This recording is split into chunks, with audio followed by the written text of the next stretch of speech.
Good morning, and welcome to the first hearing of the U.S.-China Economic and Security Review Commission's 2026 annual report cycle. Thanks very much to our witnesses for sharing their expertise and for the work that you've put into your testimonies, and thanks very much to our staff as well for the preparation that went into today. I'd also like to thank the Senate Foreign Relations Committee for allowing us to use their hearing room and the Senate recording studio for their assistance live streaming this event. All written testimonies and a transcript of this hearing will be posted on our website, uscc.gov. Today's hearing addresses the critical role of India in U.S.-China competition. India is the world's largest democracy, most populous country, and a major economic and military power.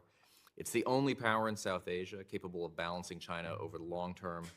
Yet India faces a militarized border, the risk of a two-front contingency involving Pakistan, as well as expanding Chinese influence in neighboring states from Nepal to Bangladesh. China also continues to bolster its naval presence in the Bay of Bengal and across the Indian Ocean, giving rise to a new theater for rivalry between the Asian powers. Despite political, economic, and military pressure from Beijing, New Delhi has strengthened its own capabilities and signaled that it will not acquiesce to a Sino-centric South Asia. At the same time, India remains committed to a policy of strategic autonomy, engaging in renewed dialogues with China as it continues to seek economic and security partnerships with the United States. For the United States, the implications are significant. If China constrains India's strategic position, the balance of power in the Indo-Pacific will tilt decisively in China's favor. If India remains a confident and capable counterweight, the outlook for the future of a free and open Indo-Pacific is much brighter. While areas of friction have tested U.S.-India relations over the past year, both India and the United States have signaled ongoing commitments to one another. These have included the October 2025 framework for the U.S.-India Major Defense Partnership and the recently announced interim trade framework. Against this backdrop, our witnesses will provide their insights on the key geopolitical and economic challenges shaping the U.S.-India relationship, as well as India-China relations. I will now turn the floor over to my colleague and co-chair for this hearing, Commissioner John Stivers. Thank you, Commissioner Brands. Welcome, and thank you to all the witnesses for being here today. India is a country with tremendous opportunity. It's poised for an advancement, and if realized, will cement its place among the premier global powers. Already the world's fastest growing major economy, India is a leader in certain services and pharmaceutical sectors and is making strides in various industrial and emerging technological fields. Now the world's most populous country, India is set to enjoy a demographic dividend in the decades ahead from its youth, especially relative to an aging China. While there is good reason to believe that India's moment has come, challenges persist both internally and externally, not least of which is the deeply intertwined yet imbalanced economic relationship with the People's Republic of China. India's large and growing bilateral trade deficit with China is a source of consternation for the country's leaders as they seek to promote self-reliance initiatives. In particular, Indian manufacturers largely depend on Chinese suppliers for components and industrial inputs for their own export-oriented growth. Some of these dependencies have significant consequences for the United States as well. India is a top supplier of our generic drugs, yet India relies extensively on China for the pharmaceutical ingredients and key startup materials. And while these dependencies present risks and exposure to economic coercion, inexpensive inputs and regionally integrated supply networks also have benefited India and hastened the pace of industrialization. New Delhi, therefore, faces a challenging balancing act vis-à-vis China between economic security and industrial development. With rising national security concerns and a slowing economy in China, companies are seeking to diversify their supply chains out of the country. India is the only global market with a vast and growing workforce, a strong STEM pipeline for high-skilled workers, and long-term growth trajectory capable of meaningfully absorbing and replacing a significant share of China's role in global supply chains. The country has a dynamic entrepreneurial spirit, excelling as a software as a service and touting over 100 technological startups valued at above $1 billion. Perhaps more importantly, India's democratic system and adherence to the rule of law create the underlying conditions for fair and transparent commerce. It's my fundamental belief that a strong and economically dynamic India is firmly in the national interests of the United States, particularly as strategic competition with China intensifies. India's scale, demographic, economic, military, makes it the only country in Asia with the potential to serve as a long-term counterweight to China's regional dominance. As a fellow democracy and growing role in the Indo-Pacific, India contributes to maritime security, supply chain diversification, and technological collaboration that all reduce overdependence on China. And supporting India's rise strengthens a multipolar Asia anchored by sovereign states rather than coercive influence, reinforcing a balance of power that aligns with U.S. economic and security interests over the coming decades. So our witnesses today, especially on panel 2, will examine India's highly consequential and asymmetric economic relationship with China, the ramifications with the United States, and strategic opportunities for deeper economic cooperation between the U.S. and India. And beyond exploring these issues, the hearing will inform recommendations and pressing issues before Congress, including how the U.S. and India can strengthen resilience on pharmaceutical and other supply chains, promote technology integration with better aligned export controls, and deepen mutually beneficial trade and investment ties. India's continued industrial and tech development in the decades ahead will have an outsized influence on the balance of power in the Indo-Pacific and broad-ranging consequences for the U.S.-China strategic competition. So I'll now turn the floor over to my colleagues and the co-chair for this hearing, Commissioner Hal Brands, to introduce our esteemed witnesses. Great. Our first panel will assess the diplomatic and security dimensions of the India-China relationship and the implications for the U.S. We'll start by welcoming back Dr. Tanvi Medan, a senior fellow at the Brookings Institution. Her work explores India's role in the world and its foreign policy, focusing in particular on India's relations with China and the United States.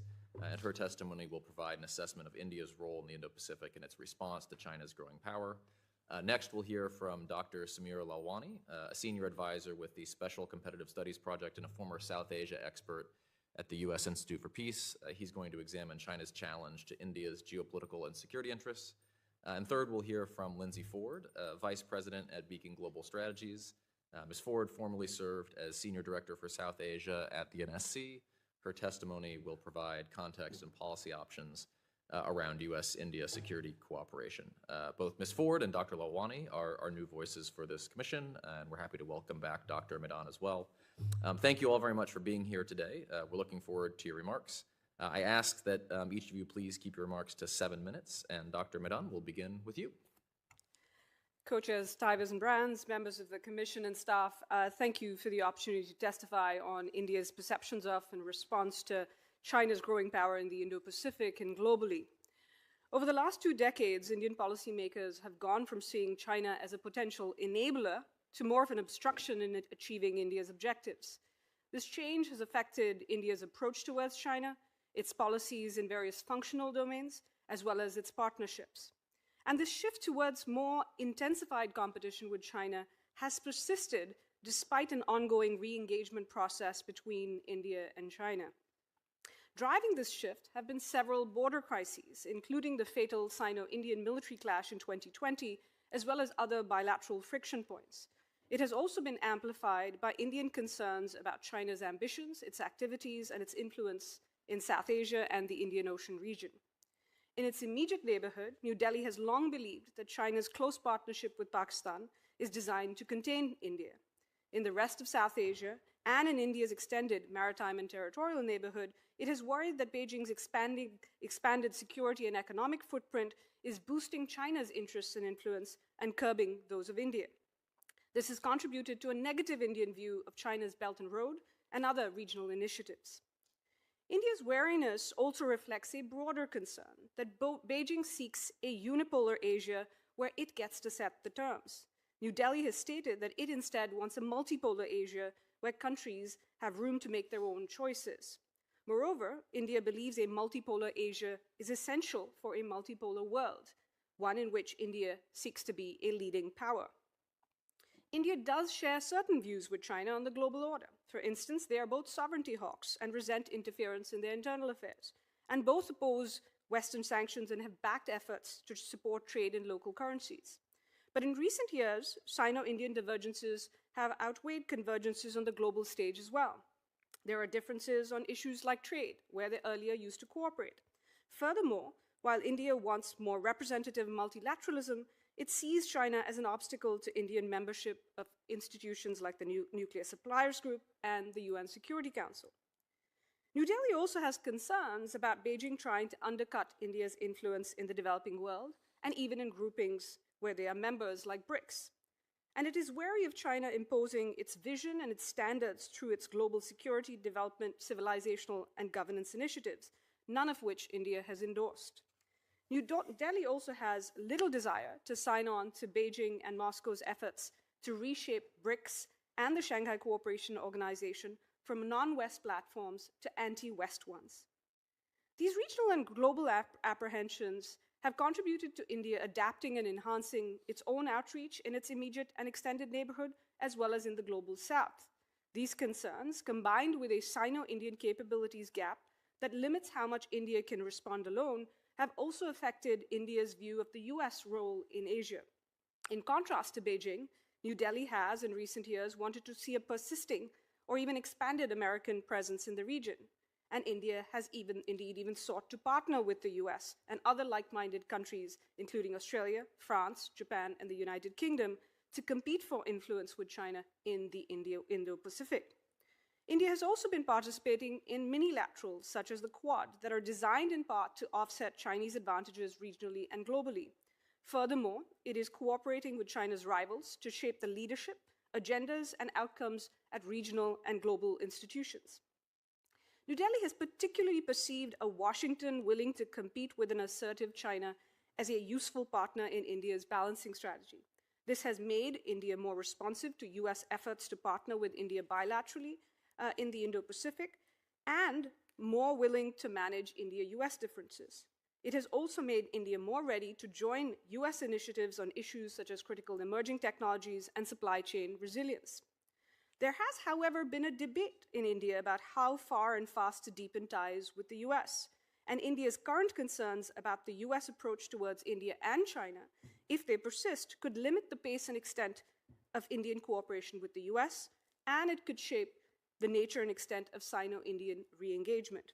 Any alleviation in those concerns would be helpful to enable greater US-India cooperation in the Indo-Pacific. In addition, in terms of the road ahead, the administration should be encouraged to undertake regular and updated assessments of India-China dynamics to include issues such as likely India-China contingencies and possible pathways for Sino-Indian re-engagement and their implications for the US.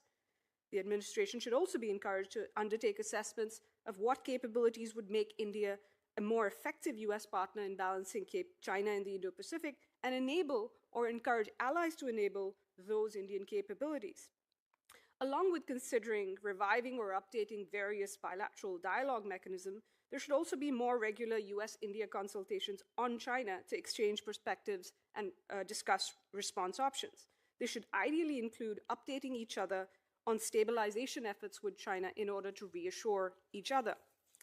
The administration should also be encouraged to undertake with the Indian government a dialogue on Chinese activities in South Asia and the Indian Ocean region.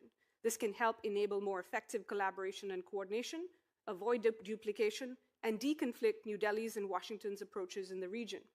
There should also be bilateral or Quad consultations to coordinate ahead of key regional and global summits, a stepping up of Quad activities in the regional security, economic security, and technology domains, and mapping efforts to identify regional infrastructure gaps or supply chain vulnerabilities. Finally, there should be more and frequent congressional exchanges with Indian counterparts on China and the Indo-Pacific, and ideally more visits by members and staff to India with a China or Indo-Pacific focused agenda. Thank you. Thank you, Dr. Lawani. Co-Brands chairs and stivers, distinguished commissioners and commission staff, thank you for the opportunity to participate in today's hearing on India, China, and the balance of power in the Indo-Pacific. It's an honor to be here alongside esteemed experts on this panel. My testimony today will focus on 6 aspects of the evolving China-India military competition. First, in spite of efforts to stabilize the bilateral relationship, India profoundly distrusts Beijing's intentions and behavior and will continue to regard China as an adversary. Despite disengagement from key face-off points, New Delhi remains deeply threatened by China's aggression on the disputed border and continued military buildup rather than de-escalation over the past 16 months. India also feels threatened by China's active efforts to arm, train, and wire the Pakistan military, India's historic adversary. Like much of the world, New Delhi has been subjected to China's economic imbalance and coercion, and India explicitly distrusts China's technology stack, particularly in critical digital infrastructure that can be weaponized for surveillance, disruption, and coercion. Second, the China-India border remains highly militarized, and that military balance increasingly favors China. Over the past 5 to 10 years, the PLA has enhanced its advantages in logistics and firepower in Tibet, and even while India tries to catch up. The PLA built up or upgraded a number of dual-use airfields, logistics hubs, and missile forces that enhance rapid mobilization and power projection. New air defense complexes, forward bases, and hardened shelters near the border suggest preparation for sustained high-intensity operations. Extensive road, rail, heliport, and border village infrastructure compresses mobilization timelines. In the past year, aggressive PLA exercises and forward H-6 bomber deployments signal rising operational readiness. Despite devoting increased resources to the Army and border infrastructure, India still faces structural disadvantages in logistics, terrain, long-range fires, and integrated ISR networks, affording Beijing escalation dominance along the frontier. This growing military imbalance could weaken deterrence and lead to conflict. A potential crisis, such as the Dalai Lama succession crisis, could inadvertently escalate into large-scale conventional conflict. But Chinese leaders might also perceive strategic incentives to deliberately coerce or initiate conflict against India, to settle the border before India modernizes, to punish alignment with the United States, or to test out new capabilities in an easier land campaign. Third, India's May 2025 conflict with Pakistan revealed to New Delhi the density of the two-front threat posed by the China-Pakistan axis. The conflict may have served as a catalyst to shift Indian strategic thinking, moving from a theoretical two-front threat to a one-front reinforced reality, where China and Pakistan actively collaborate on military campaigns. During this conflict, Pakistan seemingly operated as an extension of the Chinese military. It received live inputs from Beijing's space-based intelligence and tactical data links and relied on high-end Chinese fighter jets, missiles, drones, and air defense systems. Beijing seems committed to arming Pakistan even more to alter the regional balance of power and potentially bog down India on the subcontinent. New Delhi is exploring various offset strategies to counter this two-front reality. Fourth, China's substantial inroads into the Indian Ocean have eroded India's resident advantages. China's Navy is steadily building the capacity and infrastructure for sustained Indian Ocean operations to secure sea lanes and overseas interests. Rapid surface combatant growth, expanding logistics networks, and advocacy within China for an Indian Ocean force create the foundation for future power projection. Routine deployments of warships, submarines, surveillance vessels, fishing fleets, port visits, and increasingly complex exercises, especially with Pakistan, are normalizing a persistent PLA Navy presence. Such a Chinese military presence could be used to secure sea lines of communication, but also intimidate regional states, threaten shipping, and conduct offensive operations deep in the Indian Ocean. Meanwhile, India's Navy has suffered from budget constraints, procurement delays, and diversion of resources to continental threats, shrinking its relative advantage. Fortunately, India is showing some signs of turnaround and now increasing investments in its own A2AD architecture to balance China, including maritime ISR, submarines, long-range missiles, and dual-use infrastructure in the Andaman and Nicobar Islands.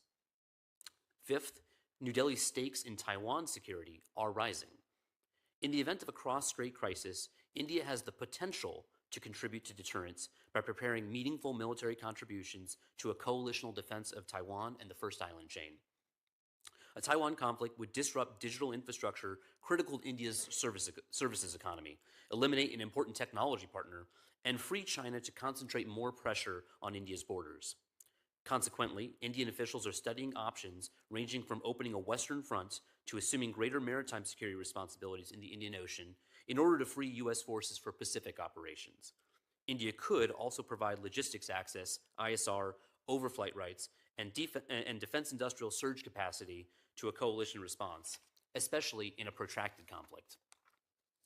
As U.S.-India defense cooperation deepens, the mere prospect of Indian involvement may complicate Chinese planning and strengthen collective deterrence in the Indo-Pacific.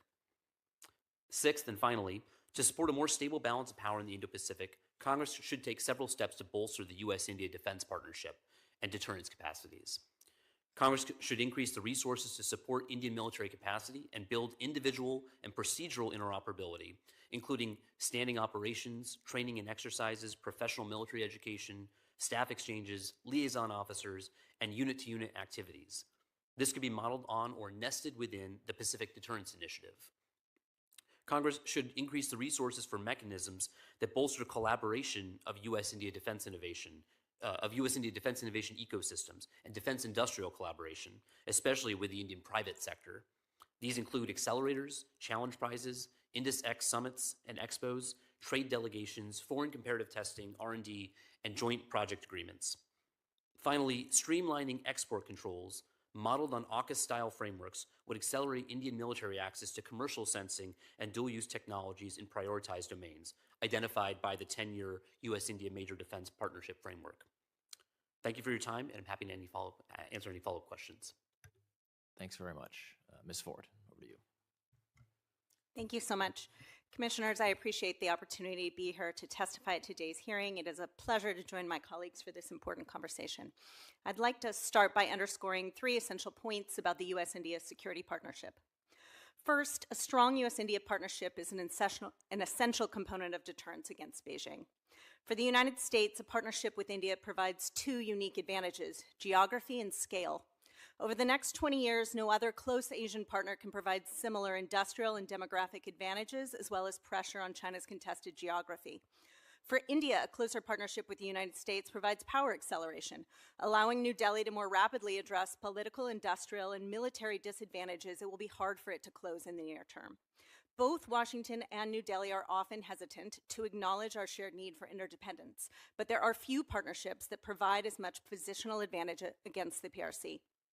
Second, while the U.S.-India partnership will never be an alliance, policymakers should push toward a defense partnership that shares as many alliance-like functions as possible.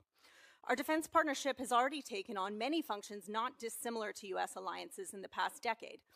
Indian officers now serve at U.S. military commands, we are integrating our defense industrial bases, and our militaries exercise together across all domains, including space. This is a stunning pace of change in a relatively short amount of time. And today, the fundamental challenge to closer defense cooperation is strategic will and political trust. It is not operational constraints. The past year has undoubtedly made those challenges more difficult, but policymakers should not shy away from being ambitious in pushing the outer bounds of the defense partnership. Third, one of the key challenges to building a closer defense partnership will be to reconcile our shared relationships with Pakistan and Russia. Although both the U.S.-Pakistan and India-Russia partnerships have narrowed in the past several years, they can still undermine U.S.-India cooperation, a dynamic that has been particularly apparent over the past year. Neither the United States nor India will give the other a veto over its foreign partnerships, but the need to make difficult trade-offs is likely to grow if we wish to pursue more meaningful information sharing, operational coordination, and technological integration. This will increasingly require frank conversations about the specific activities that each partner views as triggering unacceptable risks to its own interests. It will also necessitate more concerted efforts to align our export control and technology security practices with each other. Looking ahead, defense and technology cooperation can provide ballast in the bilateral relationship as Indian and U.S. policymakers continue to work through what will undoubtedly be challenging conversations related to trade. Over the next year, U.S. security policy toward India should look toward 4 objectives. First, restoring Indian confidence in U.S. support for its military modernization. The May 2025 India-Pakistan crisis created deep concern for New Delhi, both accelerating internal debates about India's requirements for PRC-focused crises, as well as reigniting lingering concerns about U.S. reliability as a security partner. The U.S. has a vested interest in helping India close key gaps in military deterrence against the PRC, but in the absence of confidence in U.S. assistance, New Delhi is likely to lean into indigenization in ways that will slow the pace of its modernization. U.S. policymakers should accelerate efforts to identify additional opportunities to share high-end capabilities, conduct risk assessments on how we could do so, and look for ways to provide India with near-term advantages even as it continues to pursue its long-term indigenization goals. This should include a focus on areas such as air defenses, long-range fires, and undersea capabilities. Second, re-energizing defense industry and defense technology cooperation. Too often, U.S.-India defense industry collaboration stalls out because it focuses on ambitious projects with overly long development timelines. We face the same risks today. The US and India need to refocus their efforts on building deterrence more quickly, accelerating existing defense trade and focusing on near-term innovation priorities.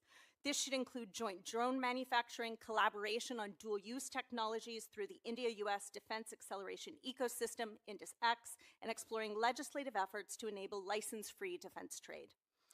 Third, establishing more frequent high-level bilateral dialogues on China policy. With both President Trump and Prime Minister Modi planning to meet Xi Jinping in 2026, there is real potential for misunderstanding or misalignment on China policy this next year, and that alignment anchors the US-India defense partnership. US policymakers should make it a priority to engage at the highest levels with India, both before and after high-level meetings with the PRC, and to establish new dialogues to better coordinate on China policy. For its part, Congress can play a role by ensuring these conversations are not only held by a small group of executive branch officials, but also include a broader dialogue with Indian politicians and business leaders who can shape the space for US-India defense ties. And finally, leveraging the Quad to expand India's operational coordination with the United States and like-minded allies. Recent tensions between Washington and New Delhi could damper efforts to be ambitious in expanding sensitive bilateral operational cooperation right now. However, recent progress in India's ties with both Japan and Australia could open the aperture for new security cooperation among Quad partners. US policymakers should work with Australia and Japan to identify existing exercises or training activities that could include India, especially in areas with a clear connection to PRC deterrence, such as logistics, maritime surveillance, and anti-submarine warfare. They should also look for new opportunities to extend the geographic reach of allied deterrence by expanding Quad operational activities across a fuller breadth of the Eastern and Western Indo-Pacific region. Commissioners, the US and India have a vested interest not only in their partnership, but also in each other's success. It is important for us to reiterate that to each other. While the past year has exposed underlying fragility in our bilateral partnership, Washington and New Delhi now have an opportunity to recommit to building a more sustainable and resilient partnership. Thank you for your time. I look forward to your questions. Thank you. I'm going to abuse the chair's prerogative to ask the first question, and I'm actually going to start exactly where you ended. So obviously, we're coming out of a year of some tension in the U.S.-India relationship. It looks hopefully like the worst of that is behind us. But, and I'll pose this to the entire panel and would be happy to hear reflections from any and all of you on this. How have the events of the past year, if at all, affected the Indian government's view of the U.S. and the strategic environment, and affected either on the upside or the downside the possibilities for future cooperation? You want to get us started, Ms. Ford, and then we can just go across the panel? Sure. I think there has long been a debate in New Delhi, in the strategic thinker community, about how much it was acceptable to rely on the United States as a security partner. And what the past year has done is it has amplified the voices within the Indian community who have always said that the US was a bad bet for India.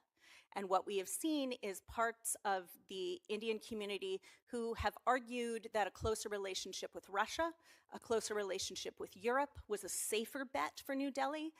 Those voices have more sway right now. And we have seen India accelerate what it is doing with Europe on trade. We have seen a variety of defense agreements and initiatives starting with Europe that in some cases, I think in different circumstances would have gone to the United States as a priority. And we have seen things like Indian re-upping S-400 purchases and conversations with Russia and China in ways that I think could have been prevented or at least dampened if the US-India relationship was closer. I don't think that means, however, that it's the end of the day, because I think the US-India partnership in the last decade has constantly surprised us with low lows that were worse than we ever expected and a remarkable ability to rebound. I would concur with Ms. Ford on this. I do think that there's been exposure of U.S. unreliability or perceptions of unreliability, and that leads to what I'd call an uncertainty discount in the relationship, which just means that all the things that we plan to do in the strategic and military and technological domain take longer and maybe cost more in terms of efforts and resources and bureaucratic energy. And so that, I think, just slows us down for the effort that we're trying to make, which is to balance China more effectively and rapidly. And the last point I'd say is that there's also an uncertainty about U.S.-China policy, right? And that too leads to could sort of lead India back towards some sort of hedging behavior. I do think in this case, India believes the United States to sort of be this anchor balancer, and the absence of it would revert to sort of more sort of security-oriented, hedging behavior. I think there are two sides of this coin. One, I think in terms of the fragility of the relationship, there are aspects of this last 6 to 8 months that have shown the relationship in certain parts to be fragile. What you've also seen is, in terms of a reaction, is in that debate that I mentioned on this constant debate in India on how far and fast to deepen ties with the US. I think these last few months have weakened the hands of those within the Indian government that have argued for going at a higher speed and at a larger scale. You have also seen, I think, that it hasn't caused the Sino-Indian re-engagement, but it has added impetus. And so one hopes that this moment of kind of re-engagement with the US is sustainable, because I think that could shape how far that Sino-Indian re-engagement goes. I will say the other thing on the fragility side is today the fact that you are hearing Indian officials and senior Indian officials not just talking about de-risking from China, but also from the US, is a change from the last few years.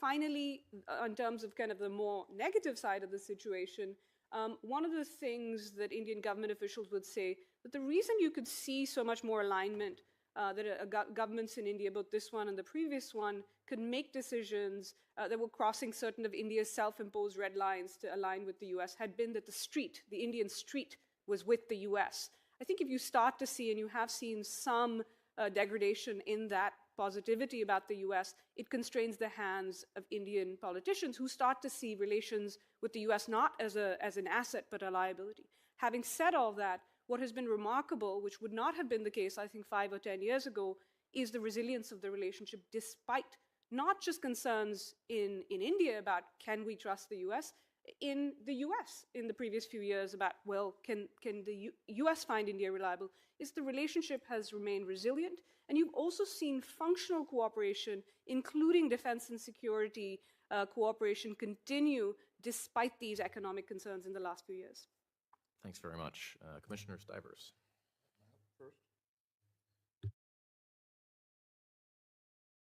Co-chair's prerogative. I wasn't ready. You betcha. You betcha.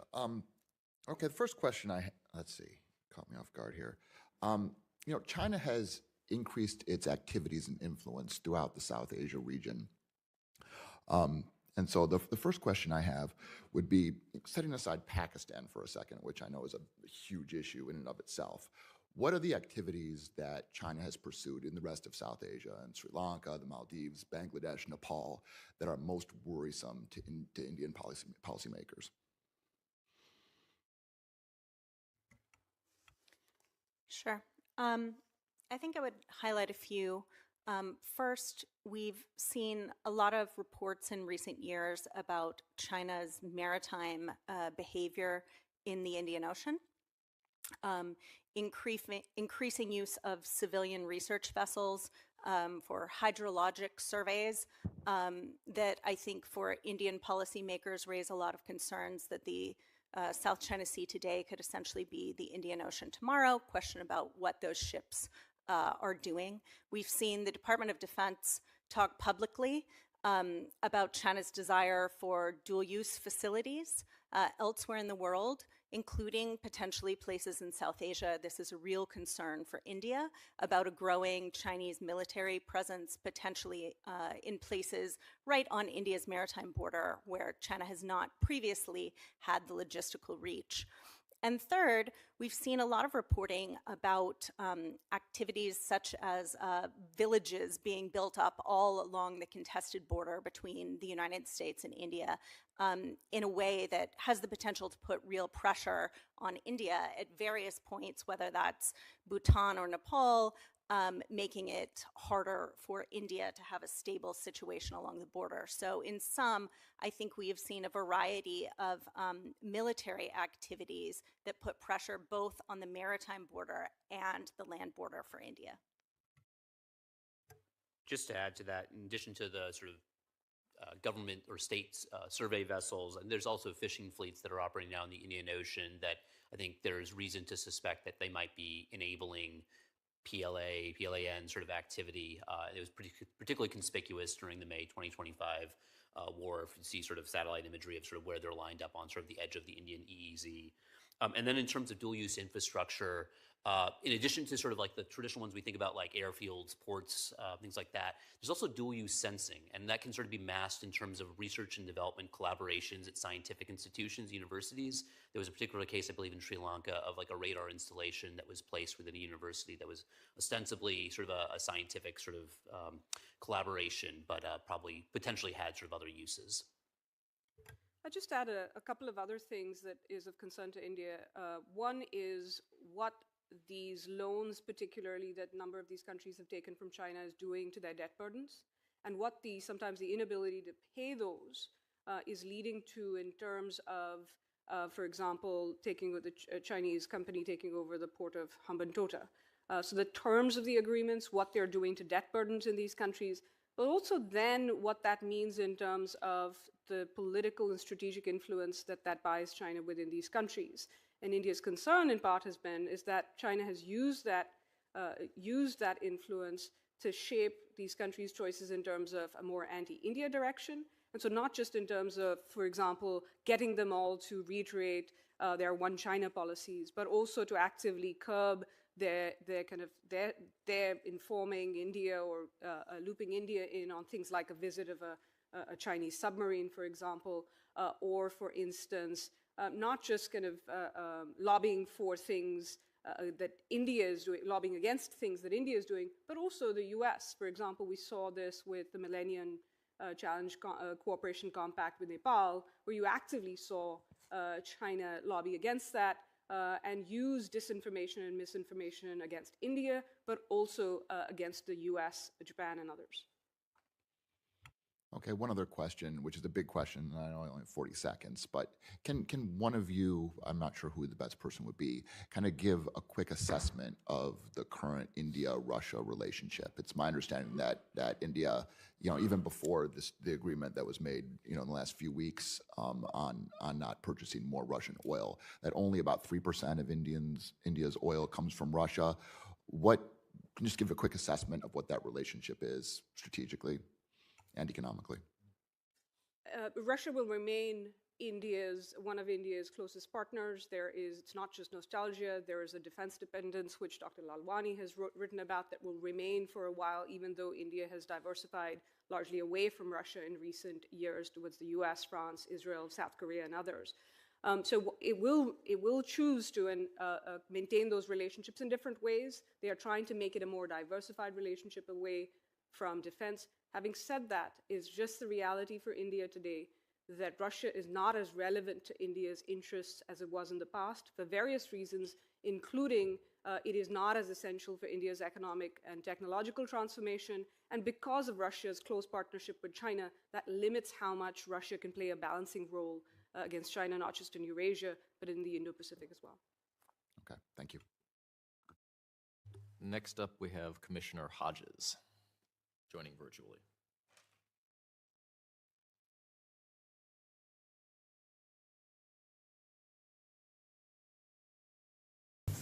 Hi, good morning. Yes, this is a question for each of you. So you referenced India's continued orientation towards Russia, and given Beijing's widespread material support for Russian aggression in Europe, effectively underwriting the war, how do policymakers in New Delhi reconcile that with India's own security anxieties about Chinese power on its northern border? And does that contradiction shift the calculus structurally and create an opening for the U.S. to press India towards a cleaner break from those in Russia that are not pursuing peace?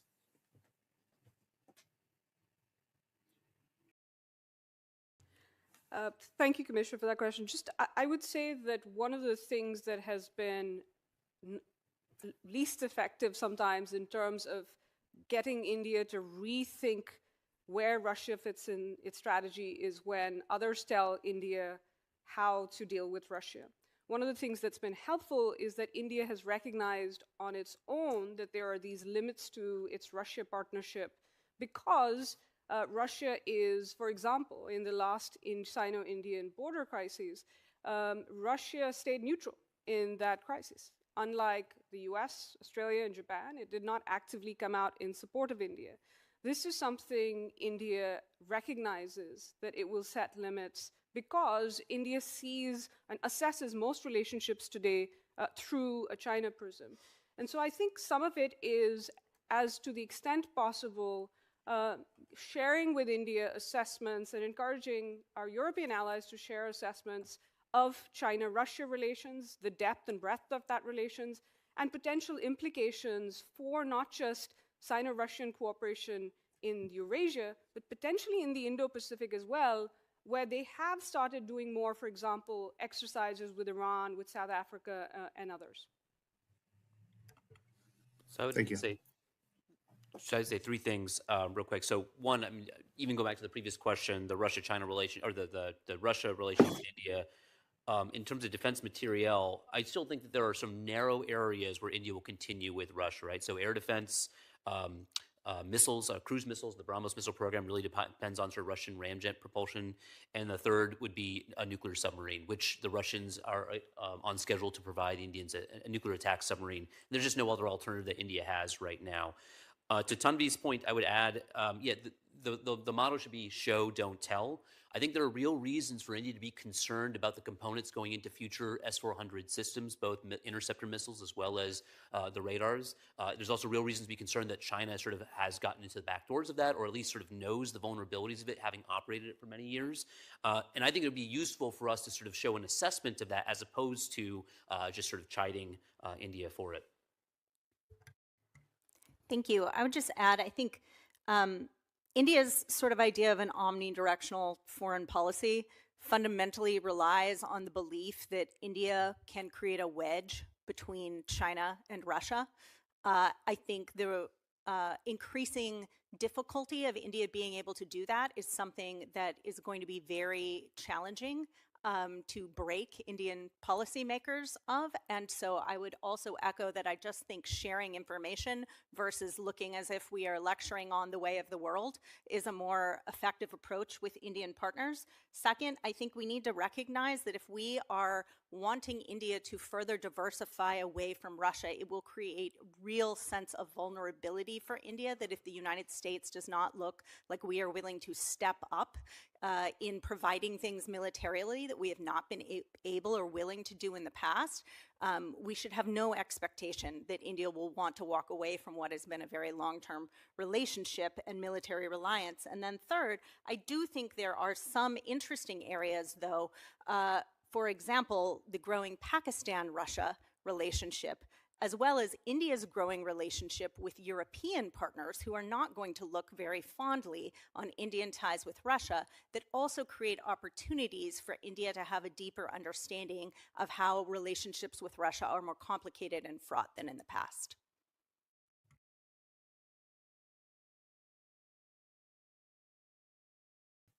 Thank you. No more questions. All right, Commissioner Kuiken. Ms. Ford, you actually just went where I wanted to have the whole panel go, which is the issue of Europe. We've talked a lot about Southeast Asia and how we're thinking about trying to persuade the Indians to diversify away from Russia. Can you talk about that, and can the whole panel talk about this in the context of Europe, Canada, Japan, Korea, and sort of all of the countries right now that are reevaluating or thinking about their relationship with the U.S. and how we should look at through that through the India lens? I think what you've been seeing, which a number of other countries have discovered now, but India has long had a strategy. It's perhaps the most consistent element of its foreign policy across governments of very different political stripes, to basically have a strategy of diversification when it comes to the foreign policy partnerships. And it is based on this understanding that while India would like to have its own independent capabilities, that it needs partners. And what it wants to do is diversify its dependence and make itself more resilient to, for instance, opportunities for coercion that countries might have. And so you've seen India long seek these relationships with others. They also think, whether it's Europe, whether it's Japan, whether it's other partners, having these countries be strong is essential to what they want in terms of a multipolar world. And so what you've seen in recent years is an acceleration. It did not start this year. You have seen it perhaps in the last, I think, 6 to 7 years, an acceleration of this diversification with Europe, with the UK now separately as well. You've seen it with Japan in the last few months. You've seen it with Korea. But you're also seeing it with countries that are in, for example, larger countries in Latin America and Africa as well, and in the Middle East. The UAE, for instance, has become a major partner for India. And part of this is saying you don't want another, something in common that a lot of these countries have, they are not China. So India is maintaining its relationship with China, but in India's diversified portfolio of partners, any hopes that China would grow have really been stemmed. And so you're seeing this diversification because they think these countries can help them not just kind of in terms of growing India's capabilities, but also helping them in their balancing strategy in the region, but also globally as well. Yeah, it's a great question. I think that India's relationship with Europe and sort of growing ties there have real advantages, but they also have a couple of limitations. First, I think Europe has taken a somewhat harder line than it has had in the past on China policy. But if Europe is going to look elsewhere other than China, especially economically on the industrial front, it frankly has to have a closer relationship with India.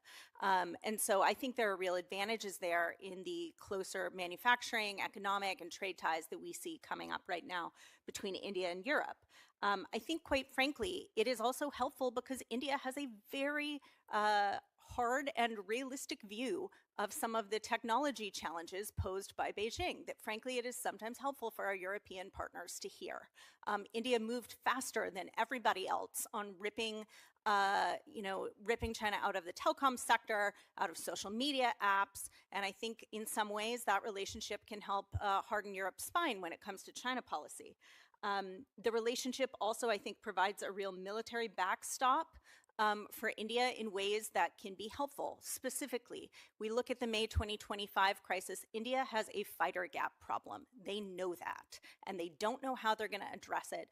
The current effort both to work with France on co-development of jet engines as well as new purchases of French fighters will help India in that regard. And there are additional opportunities with the UK, with Germany, and other partners where maybe Europe can do things that the United States can't or won't right now. However, real limitations that I would say when it comes to thinking about the crises or conflicts at home that will matter most to India. A lot of European partners, I think, have reasonably close ties with Pakistan in ways that India finds problematic and difficult to reconcile. When we look at the India-China border situation, it's hard to imagine which European partner would actually step in to be helpful were there to be a crisis between India and China on the border. And then we look more broadly in the Indo-Pacific and all of China's military activities across the region that India finds problematic. And frankly, Europe has a limited ability militarily to step in and do something about it. So there are real areas where I think there is not a substitute for the United States for India. Commissioner Brands, do you mind if we just let Mr. Lawani answer? I'll just add 2 points to that. So in terms of middle power cooperation, I think there's actually something really important happening between India and Japan that took place particularly on Prime Minister Modi's visit before he went to China in end of August. The substance of the defense cooperation agreement that's signed with Japan, including on radar and naval antenna technologies, I think presages sort of a greater sort of middle power collaboration. And the second point on Europe, I do think that Indian industrial scale is going to be of great appeal to Europe as they try to spend more on defense procurement and defense manufacturing. India is going to be a natural partner. I think we're seeing that coming out of the trade agreement. And I would say that given that, we can allow Europe to sort of take the lead in sort of forcing the issue with India on its relationship with Russia, right? Europe has much higher stakes in this. I think they're going to be sharper about it, and they'll make very clear trade-offs in terms of sort of what the defense technology access potential is between the two. So I think, in a way, the United States could like sort of ride in Europe's wake on that conversation. Thank you. Commissioner Price. Good morning. Thank you all for your excellent testimony this morning and for being here. So this week, in honor of Losar, Tibetan New Year, I'm going to ask a question related to Tibet. Dr. Lalwani, you mentioned it. Dr. Madden, you had it in your written testimony. And Ms. Ford, please feel free to give us your thinking also. As a succession discussion moves forward, it isn't if it is a problem, it's the Dalai Lama is 90, so I wish him many, many, many years to come, but he is a 90-year-old. Can you all address a bit security implications, domestic reverberations in India? Is India developing policy? Do they talk about policy? They've been very welcoming of the Dalai Lama and of the Tibetan community, but where all of that will evolve. Thank you. I'll perhaps let Dr. Lalwani talk about the security implications. I would just say that I think, you've seen an India that has been thinking about this for years. What you rarely hear them do is talk about it. In fact, they're usually more discreet about this than even talking about Taiwan. And some of that is related to the fact that there is a sense that the last time the two countries fought a war in 1962, it was based in part of Chinese concerns about India's Tibet policy. So India tends to be quite, while it is very much focused on this issue, it realizes that it will have direct implications. They tend at least not to talk about it publicly. Having said that, there are certain things they've been quite consistent about, saying that Tibetans are welcome in India, saying that the only people who have the right to choose the next Dalai Lama are the Tibetans themselves, and no other country or capital has an interest. The other thing that politicians in India have to be sensitive about is that this has in the past been a sensitive issue. Parties still label previous governments as having caved to China on Tibet. And so there is a certain amount of attention that this issue gets in India that, for instance, Taiwan doesn't get. But because it is of direct implications to India, you see India at least having been hesitant to talk. One thing there has seemed to be a bit of change, though, in recent years is a willingness to engage with the US much more about this. And I think that is a good sign. I do think the US, India, and others have to start thinking about what the response will be when the question of succession comes up. You do see China very actively going and talking to countries that have a number of Buddhists or who would have interests, and potentially will try to get them to endorse whoever the Dalai Lama, whoever China decides to name as a successor. And I think it is important for like-minded countries to ensure that that does not happen. Just add, in terms of what, in the event of the Dalai Lama's passing, I think there's plausible reason that you could see security measures being taken on either side of the border, just for, again, for defensive purposes or for protective purposes that could be misread, by the other side, and that sort of leads to sort of this conflict spiral of sorts, and particularly given the amount of forces prepositioned that close to the border, including in close proximity to Tawang, another holy site for Tibetans, that you could imagine a conflict spiral arising. And just to Tanvi's point, to add on to this, I do think this is something worth not just dialoguing on, and we certainly should be talking about sort of policy sort of in these scenarios, but also wargaming on. And that doesn't mean necessarily sort of military wargaming, but in terms of scenario exercises to figure out exactly sort of what are the potential contingencies that we need to be coordinating on in the future and potential uncertainties that arise. Okay. Dr. Lalwani, can you go back to when you talk about wargaming, can you get into some detail about what you're concerned about?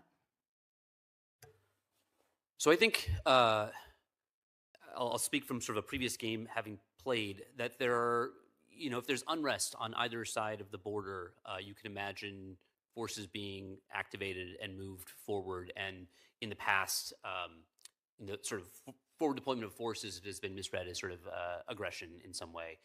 And then there's just a premium, there's a first mover advantage on this border in the Himalayas. And so what I would worry about is that, and I think it's sort of unlikely, but I still think it's the scenario is worth sort of teasing out the possibility that that first mover advantage creates an incentive for offensive mobilization. Thank you. Commissioner Shriver. Thank you. Good morning. Really appreciate all the witnesses, your contributions to this hearing. This is really an all-star cast and a great opportunity for us to hear from you. I have a question for each that are unrelated to each other, if there's time, or if I need a second round.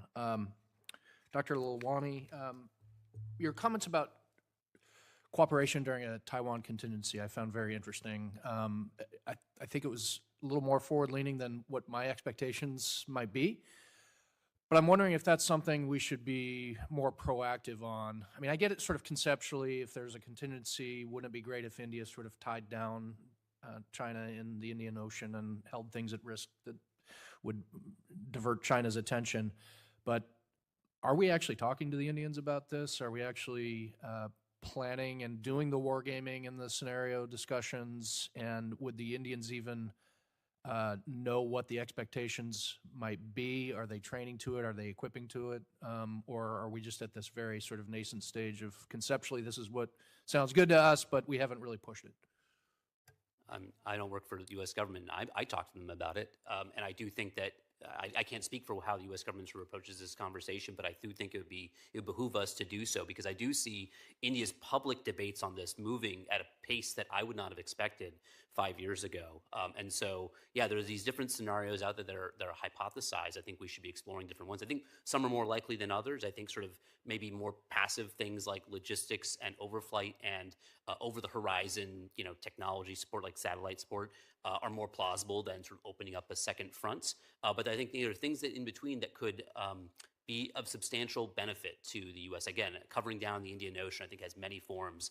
And so, yes, I do think we should be talking about it. I'm not certain we are.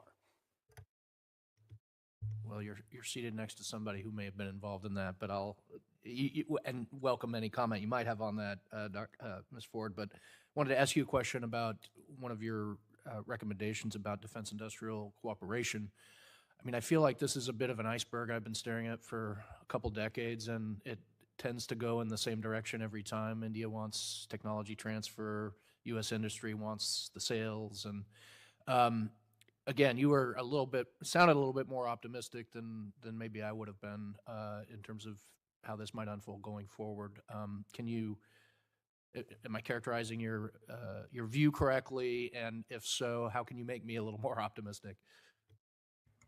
Yeah, I think I am overall optimistic because I think we have learned some lessons from stuff that has not worked in the past that we have an opportunity to do differently.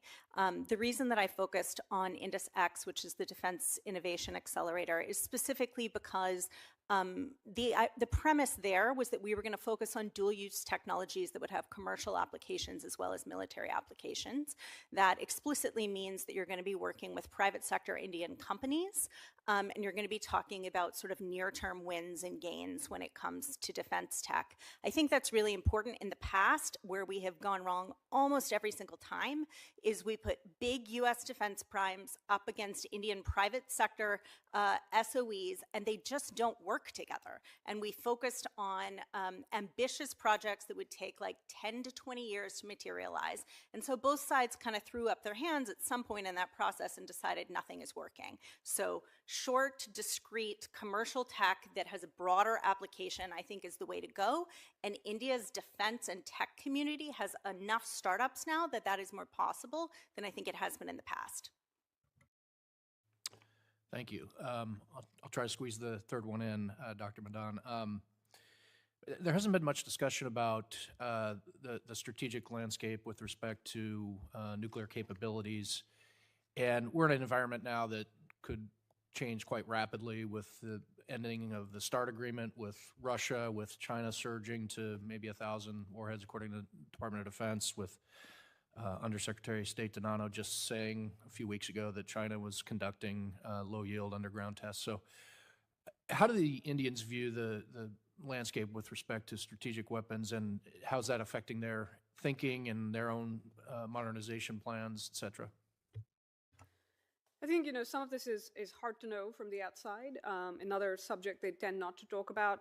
You have seen discussions in the last number of years about whether or not India should be reviewing its doctrine. You've also seen the strengthening of the triad. But I think there's also been this sense that when India, you're hearing a lot about the idea that as countries talk about strategic stability, that having, there's often kind of moving on from US-Russia to US-China, that India should be at the table as well, because there is a domino effect in terms of decisions that China is making, which might be focused on the US, India then has to respond to. So even recognizing that China's nuclear program is not just or even primarily about India, that those will have implications for India. Just one couple of things on the Taiwan question and why it is essential, I think, to have this discussion. If there's not a discussion between India and the US on Taiwan scenarios, this will set the relationship up more broadly for disappointment, because there will be misaligned expectations. And so I think it is important, and I think this would be facilitated by the fact that, as Dr. Lalwani indicated, there's been a lot more understanding in India that, thanks in part to the Russian invasion of Ukraine, that this is an actual reality. But second, that what happens in the Western Pacific won't stay in the Western Pacific and will have implications for India. So sitting on the fence is not really an option when this is closer to home as well. Commissioner Shmavonian. Thank you. This question is for Dr. Lalwani. Can you talk through the risks for India and other downstream countries of China's damming of the headwaters of the Tibetan Plateau and how that may be leveraged? I'm truly sorry, Commissioner. I don't have any particular expertise on this area, so I would just be filibustering. I apologize. No worries. Anyone else want to take that? Yeah, I can just add the concern that India has had has everything. There have been environmental concerns. There have been concerns about diversion of river waters. The Brahmaputra goes through some of the most populated parts of the country. There are also concerns that this can be used down the line, and India, even in the middle of this re-engagement process that they've been undergoing in the last 6 to 8 months, has expressed deep concern about the announcement of a new large dam that the Chinese have announced that they will be building. There is a concern about potential coercion, though there has been various studies that indicate that India can actually would not be as adversely affected as some might indicate if, for example, China uses kind of water as a weapon, so to speak. So there are some mixed views about that. People talk about large portions of that river being rain-fed when it comes to the Indian sections. Having said that, you have seen, and India has acknowledged, that in the last 2 crises, you did see China stop sharing hydrological data during these crises. And so that was read as China indicating that it would actually at least use parts of this issue during security crises between the 2 countries. Great, thank you. This question is for anyone on the panel, but I think we'll start with Ms. Ford, and this has been hinted at through a couple of responses. I'm interested in further exploring the India-Pakistan relationship and how that informs or shapes the India-China relationship, the India-Russia relationship, India's relationships with other potential strategic partners. I think that the way we need to think about the India-Pakistan relationship today is the more that India is forced to focus on its border with Pakistan and with both deterring and responding to cross-border attacks coming out of Pakistan, the less bandwidth that it has to focus on what I think most Indian policymakers would tell you is really the more existential strategic threat that they face, and that is the one from China.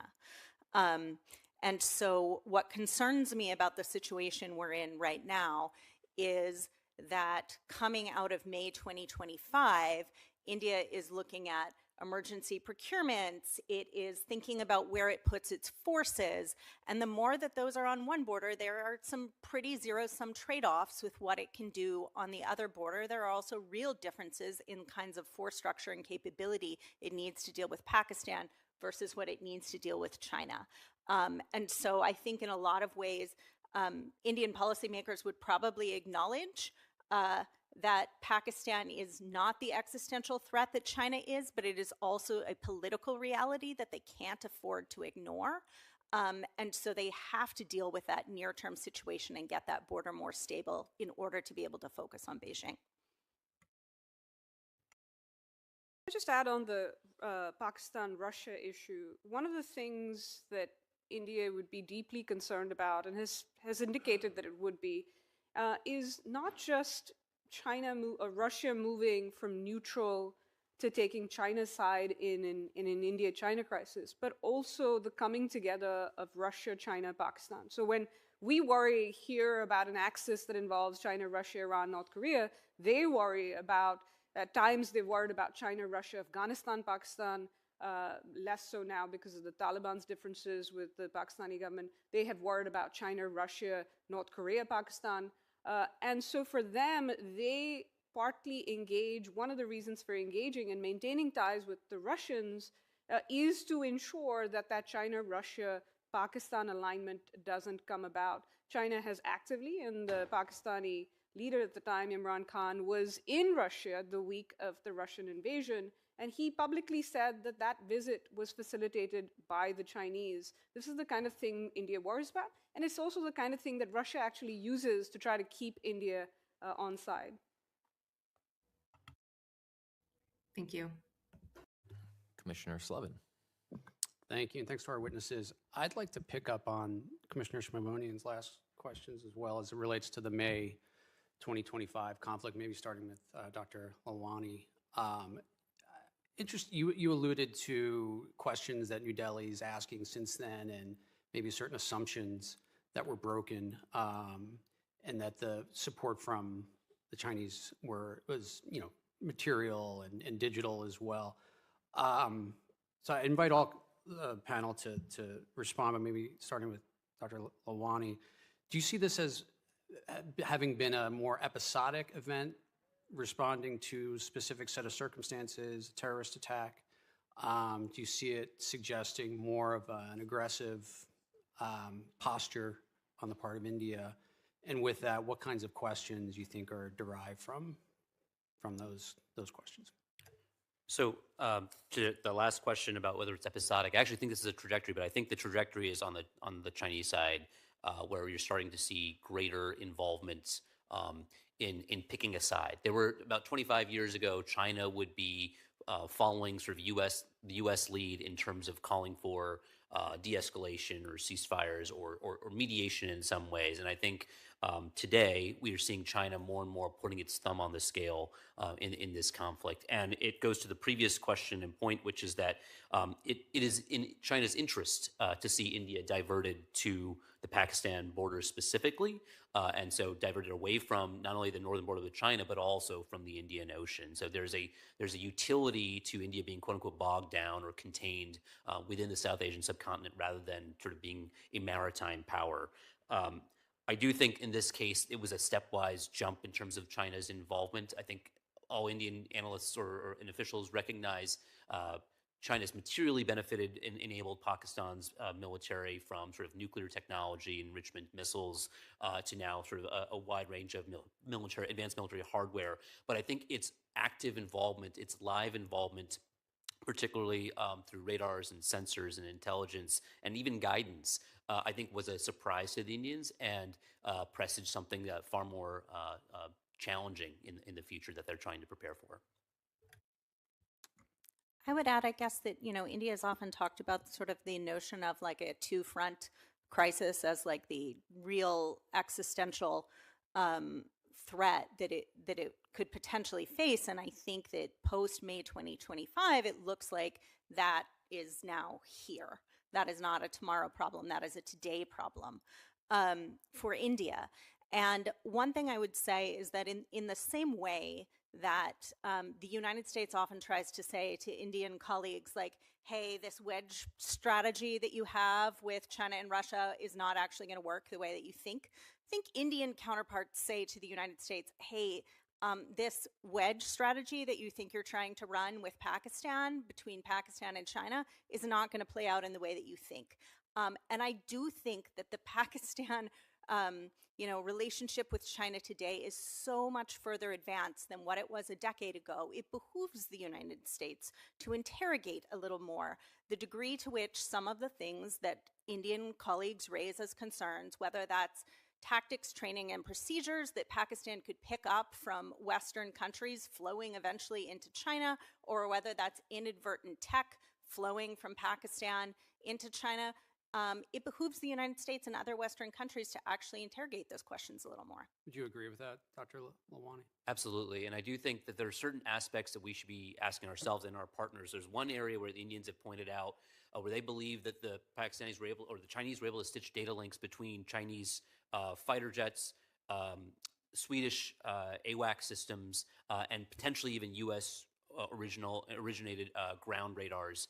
And that should be a concern to all of us if the Chinese are getting into those data links. Dr. Madan? I just add one thing. A dimension that didn't necessarily play out, but could in this crisis, but could in the next, is the naval side. And that is another space where China doesn't get as much attention, but China is actively modernizing Pakistan's naval forces as well, just delivered another submarine to the Pakistanis. And so this will not stay on the continent. It will eventually involve a maritime domain, which also goes to that point that if we want India focusing on China, and we have long argued that it needs to think about the maritime space, partly because it has certain advantages there, is China will seek to actually impinge on those advantages, but also that the more China can hold India down on the continental side, the less India will be able to do itself in the maritime side. And China, and it's not just a China story there, it's a Pakistan one as well. Thank you. So we have a few minutes left if people have second round questions. I have one, just catch my eye if you have one as well. So let me actually just want to pick up on this subject. So Dr. Lalwani, in your written testimony, you talked about the potential for an Indian offset strategy to deal with the two-front dilemma. What does that look like, and does it have any implications for the defense relationship with the U.S.? It certainly can. I think that there are at least sort of three ideas I've pulled from, again, public debates that are literature. One is just sort of thinking about how to lean more on nuclear forces to offset Chinese advantages, particularly on the LAC. This is sort of an idea that has floated in the past. I don't think it's really that serious, but it could be a direction India goes. The second is just greater military spending. That doesn't necessarily mean like a strategic offset strategy, but there have been parliamentarians who've said maybe we need to just be spending 4% of GDP. Again, I think it's highly unlikely, but that conversation, I think, could start to percolate. And you certainly saw in the last defense budget a significant increase in capital expenditures that I haven't seen in a long time. The third is leaning on partners, or I would call them alliances or proto-alliances, but I think that there's an urgency that India sees now, given sort of the state of the China-Pakistan threshold alliance that they need to offset. And so that, I think, opens the door, not just the United States, but as I said, middle powers as well. All right, Commissioner Kagan, and then Commissioner Price, and then Commissioner Slevin. Thank you, Commissioner Brands. I have two questions I'll put to the panel. I'll throw the questions out right up front so we can burn through my time before Commissioner Brands gets me in trouble. Industrial capacity. The last time I was in India, one of the things that just absolutely is striking is the industrial capacity of the country. And so I asked that question in the context of co-production and tech transfer, or both. One of the things you hear when you're in India is they always want co-production or they want tech transfer, and this is one of the sort of common tension points in all the discussions that relate to the defense industrial base, or even civilian aerospace and some of the other areas where we have an economic relationship that has a lot of potential but hasn't been fully tapped. Can you each just talk about the sort of tensions between tech transfer, co-production, or both, and then also comment, and you have sort of in passing, but very directly on the idea of industrial capacity and sort of how we should evaluate that in the context of a U.S.-China relationship and dynamic. So I think I'll just speak to this question mainly defense perspective, I think there are things that both the United States and India need to do here. So specifically, I think that the United States can probably be more forward-leaning than we have been in the past when it comes to tech transfer. Honestly, that's not just true with India. That's probably true in a lot of places. And I think it behooves the State Department, the Defense Department, to look more specifically at some of the capabilities that Indian counterparts have asked for in the past and do an updated risk assessment and see if the decision today still lands in the same place, because I think there are areas where we could lean farther forward. From India's perspective, I think it needs to recognize a couple of things if it wants this tech transfer and it wants to do co-production. One, the United States is going to demand, essentially, that if you want the crown jewels of US technologies, there are certain things when it comes to your own tech security or how you use and employ those capabilities in the future that we're going to want to get a vote in. India has not always wanted to do that in the past. And then the second thing, I think pacing. India has a lot of industrial capacity, but they don't always have the ability to immediately move to co-production as quickly as they would like. And so sometimes Indian counterparts need to be more comfortable with a ramp toward that co-production than they have sometimes been. I would just add to this. I think that refrain that I also have been tracking for a decade or so usually came from the public sector, as Lindsay said, state-owned enterprises. And they oftentimes was either in bad faith or sort of out of like a misunderstanding of how technology transfers occur and what the potential for co-production are. I think the private sector has become much more welcomed in the Indian defense ecosystem. You're seeing that be very explicit. The Indian government has said the 5th generation fighter will be led by a private sector entity. It's the first time that, and I think that was a real shock to the system. So I do think there's more openings for a more reasonable business case to be made with the US private sector and the Indian private sector. I think US primes are actually very interested in this. There are a lot of US primes that are in India right now that do see opportunities for scaling their business and exports and defense sales through co-production. The hang-up, I think, has also come at sometimes on the US side in terms of technology release, like either license decisions or services or service deciding or uncertain about sort of whether they want to transfer this. So it would probably require some more political push, but I do think the business case is now much clearer. I would just add that I think the broader tension for India in this space is the same as its broader tension even when it comes to industrial capacity beyond the defense side, which is how much to actually open up to build capacity versus wanting kind of indigenous capacity, and this kind of how much to open up and how much to just develop indigenous capacity.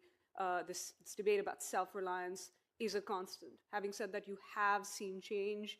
You will see it on the ground, even in terms of Indian companies and US-India joint ventures becoming integral parts of American defense companies' supply chains.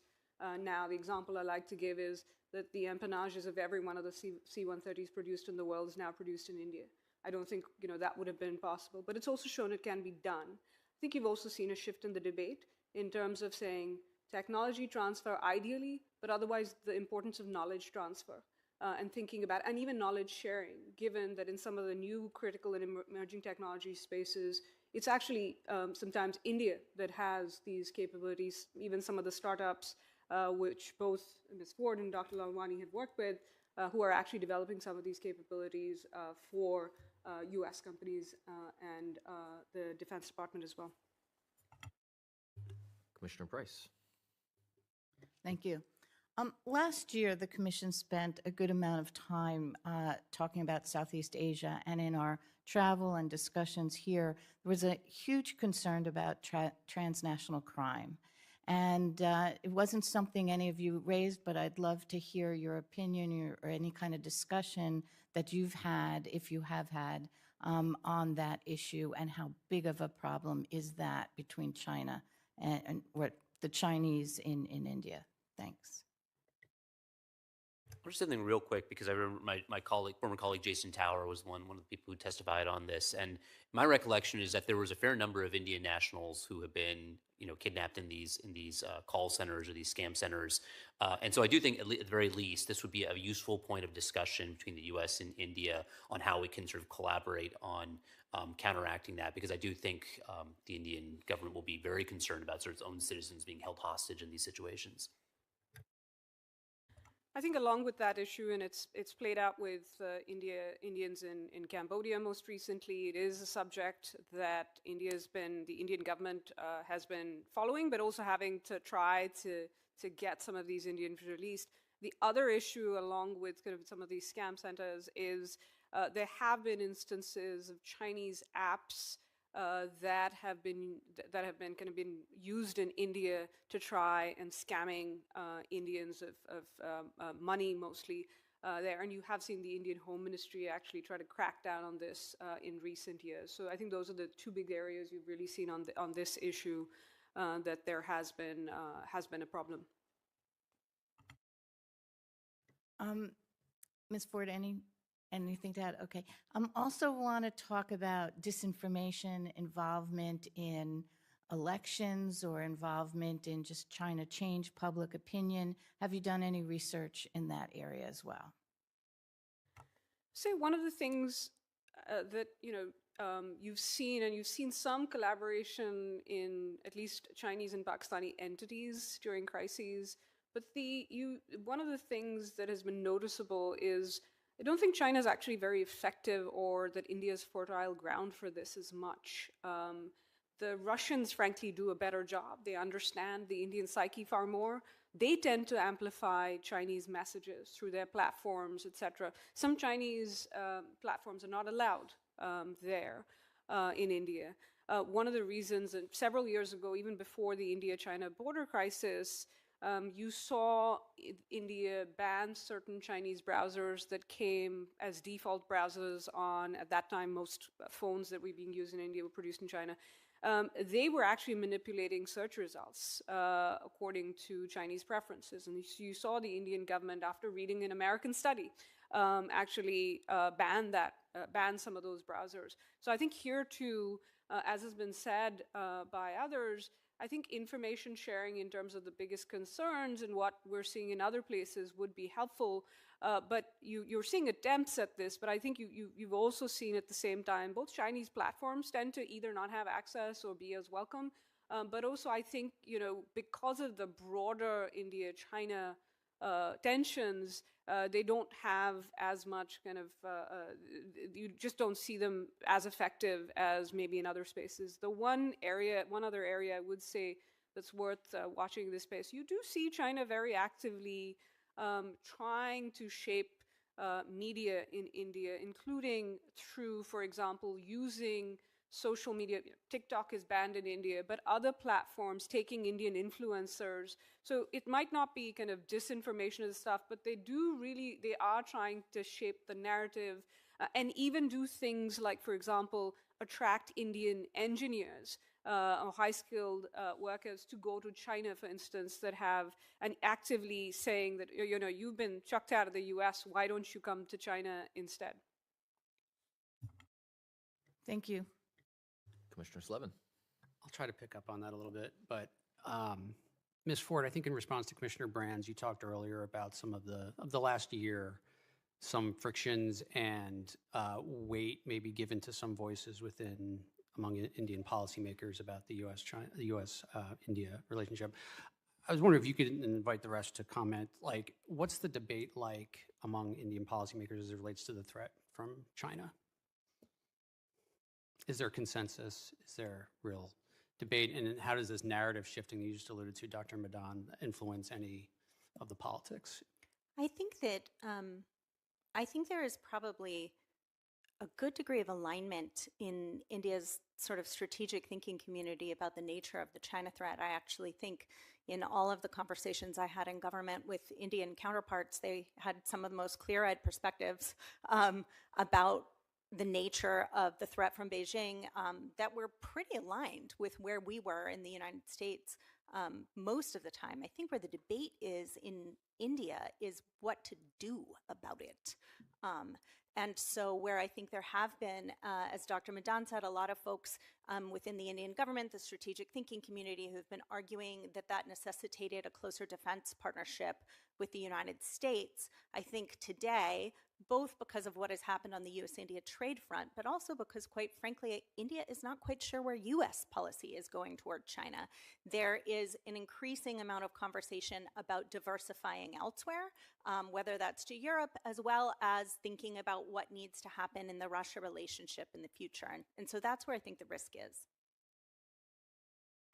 That what you see is kind of the debate. Also, I think the two areas of debate are kind of not that China is a threat, but the urgency and the immediacy. Sometimes it's, for example, is the border going to flare up again? What are China's intentions?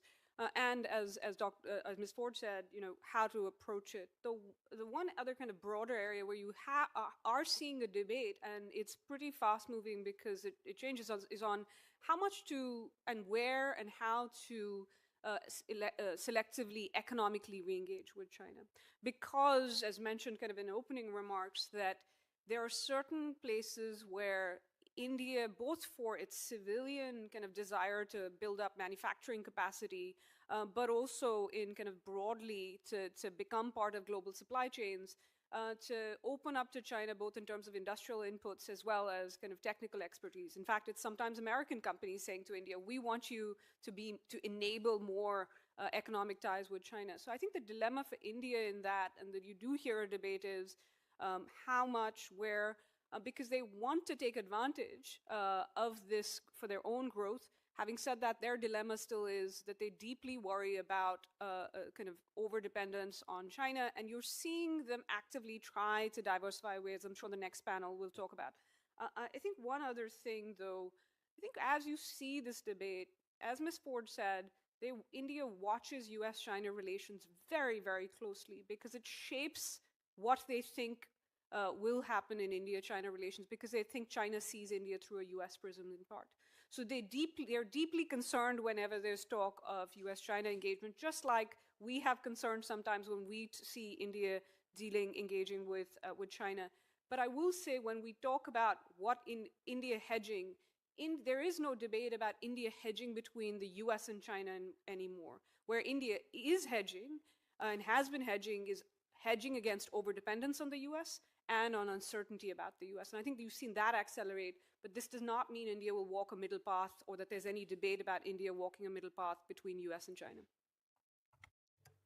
I'll just add on one sort of small sliver of this, which is on artificial intelligence. I generally think that the Indian state has been very careful about trying to keep India out of digital infrastructure. There's a kind of a middle ground space on something like connected vehicles, where despite the fact that, as far as I can tell, there's been no joint production in India, there's still a lot of BYD vehicles being sold throughout India. So there might be some risk in connected vehicles that I haven't sort of really fully explored. But the area that I think should be of concern is Chinese LLMs, right? Sort of enterprise use of open source DeepSeek models in applications, because it is being used. There's no regulation of this. It's hard to obviously regulate even in the United States.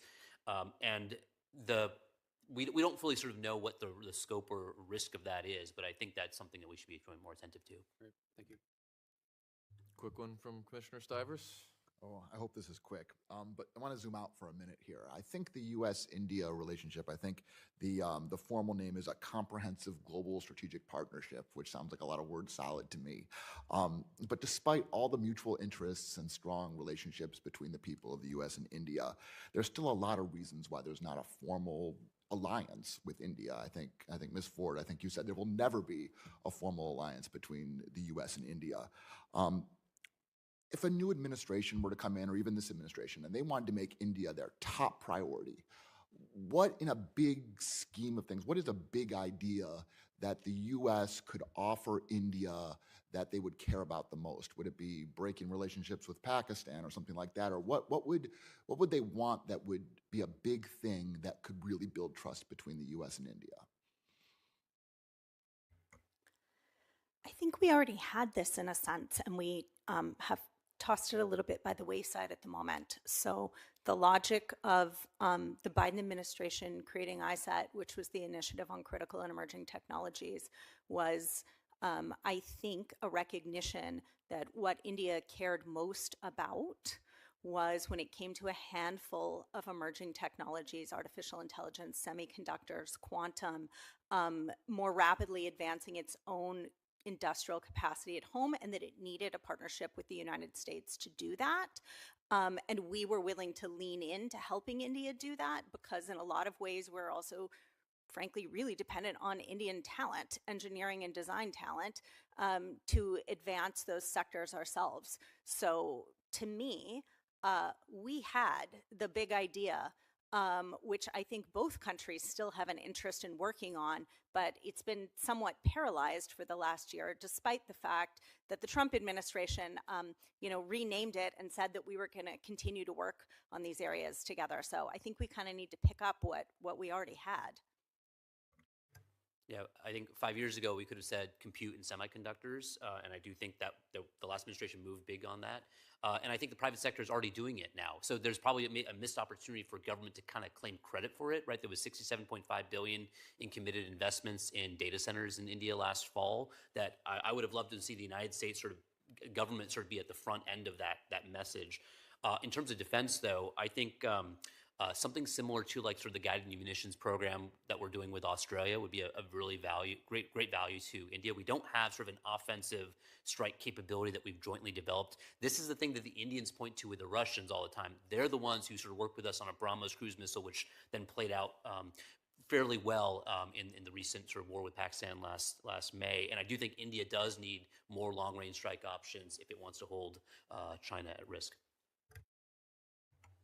I think beyond the specifics, I think two broader things would be helpful. Is one, taking that convergence in China and on shared visions of the Indo-Pacific and taking that to drive cooperation. The governments tend to deny this is about China, but what that strategic convergence on China has done is drive that deeper cooperation, I would argue, even alignment, and it has helped the two sides manage those differences, which are going to continue to exist on Russia and Pakistan. And so I think convergence in China and making sure that at the very least both sides are read in on each other's policy. I think second is just consistency. I think the thing across the board is just consistency, because that is the argument not just Russia makes to India, but even European countries like France, is that you know that we are going to be a consistent partner, and so you see India then signing certain deals or working with France in certain ways that it perhaps is not the case with us. So I think consistency on our part, not just in terms of U.S. policy towards India, but U.S. policy towards China as well. Okay, thank you.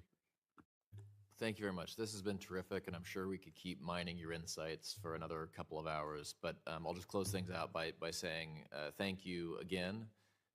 We will reconvene after a 10-minute break for panel number 2.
Mid-morning, I think we'll start a few minutes early since we have everyone here. Our second panel today will examine India and China's bilateral economic relations. India is an alternative investment destination for companies seeking to move production out of China, and India is a partner to the United States in critical emerging technologies. We'll begin with Dr. Shomu Bomek. Excuse me if I make any of the pronunciations wrong, and please feel free to correct. He is a fellow at the Observer Research Foundation. Dr. Bomek's work focuses on India's economic relations with China and the broader region. He will provide testimony on cross-border trade and investment dynamics and the economic statecraft efforts both India and China have utilized in the relationship. Next, we'll hear from Tarun Chabra, a distinguished visiting fellow at the Hoover Institution. Previously, he served as Deputy Assistant to the President and Coordinator for Technology and National Security at the National Security Council. His testimony will explore India's AI and semiconductor ecosystem, India as a China +1 destination for technology investment, and U.S.-India government initiatives to enhance defense and technology partnerships. And then we'll hear from Dr. Chan Harjavan, a visiting fellow at Duke University's Margolis Institute for Health Policy. Dr. Harjavan has more than 25 years of experience spanning public health, government, and the biopharmaceutical industry. He has worked at the White House as a special assistant to the president and with leadership of nearly every major pharmaceutical company.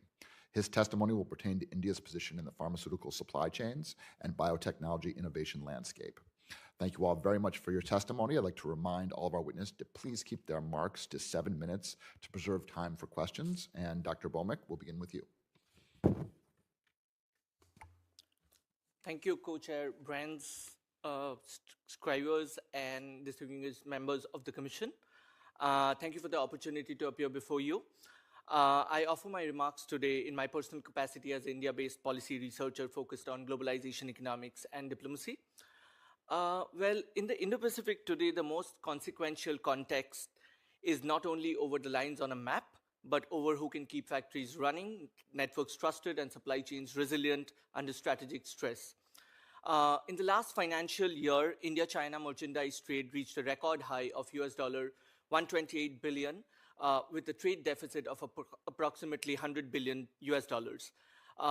China also accounted for 16% of India's total imports, and these figures highlight the fact that China, for India, is not just a marginal trading partner, but it is a system-scale supplier whose inputs are deeply embedded in Indian production. The most China-reliant segments for India are not just consumer goods, they are upstream enablers of industrialization, such as electronic components, sub-assemblies, industrial machinery, chemicals, active pharmaceutical ingredients, etc. And in these critical sectors, Indian policymakers and businesses have shown a bit of concern over the lack of reciprocity in trade with China over the years, especially more than tariff barriers, but instead non-tariff barriers in the sense of processes, friction, delays, documentations, which essentially increase the transaction costs of trade with China. India's approach, therefore, is not just trade and security as two different boxes. It is more of managed interdependence under strategic competition, which essentially means keeping commercial channels functional where they support growth and upgrading, but also tightening guardrails around sensitive nodes. A key point for the Commission is to understand the fact that trade deficit with China is not seen as a moral failing for India. It just becomes strategically salient when scale, composition, and concentration intersect. A large persistent trade gap and increasing trade gap over the years with China does indicate capability deficit to a large extent. And at the same time, India also recognizes the fact that these trade deficits is essentially a structural constraint that affects the entire Indo-Pacific, where China is not merely a seller of finished goods, but it remains a central upstream processing and component hub. Now, in terms of alternating suppliers and moving some of the assembly, it is a rather immediate, it's kind of impossible to find an immediate ability to replace China-linked upstream inputs at scale at the moment. Now, since 2020, India's policy response to China-related exposure have been rather layered than absolute. Both security and espionage concerns alongside growth needs. On the investment front, India has tightened screening for investors from countries sharing land borders with India. The point is not a blanket ban, but also higher security in sensitive cases, such as digital platforms, data-rich applications, leading to the fact that 59 apps were banned in 2020. There has also been some tightening permissions in power equipment, especially during heightened tensions between India and China. Well, in retrospect, it also helps to understand that this kind of tightening and making the technology climate more compatible with the technology direction that India is going towards has helped in the AI transformation that the country is witnessing right now. As we speak before the Commission today, India hosts the AI Impact Summit, the largest AI summit which is hosted by any Global South country at the moment, and the conversations that range from safety to implementation in AI. Now, coming to the question if India can meaningfully reduce dependence on China, the answer is yes, but only if it is understood as a medium-term capability and ecosystem project, not a short-term political slogan.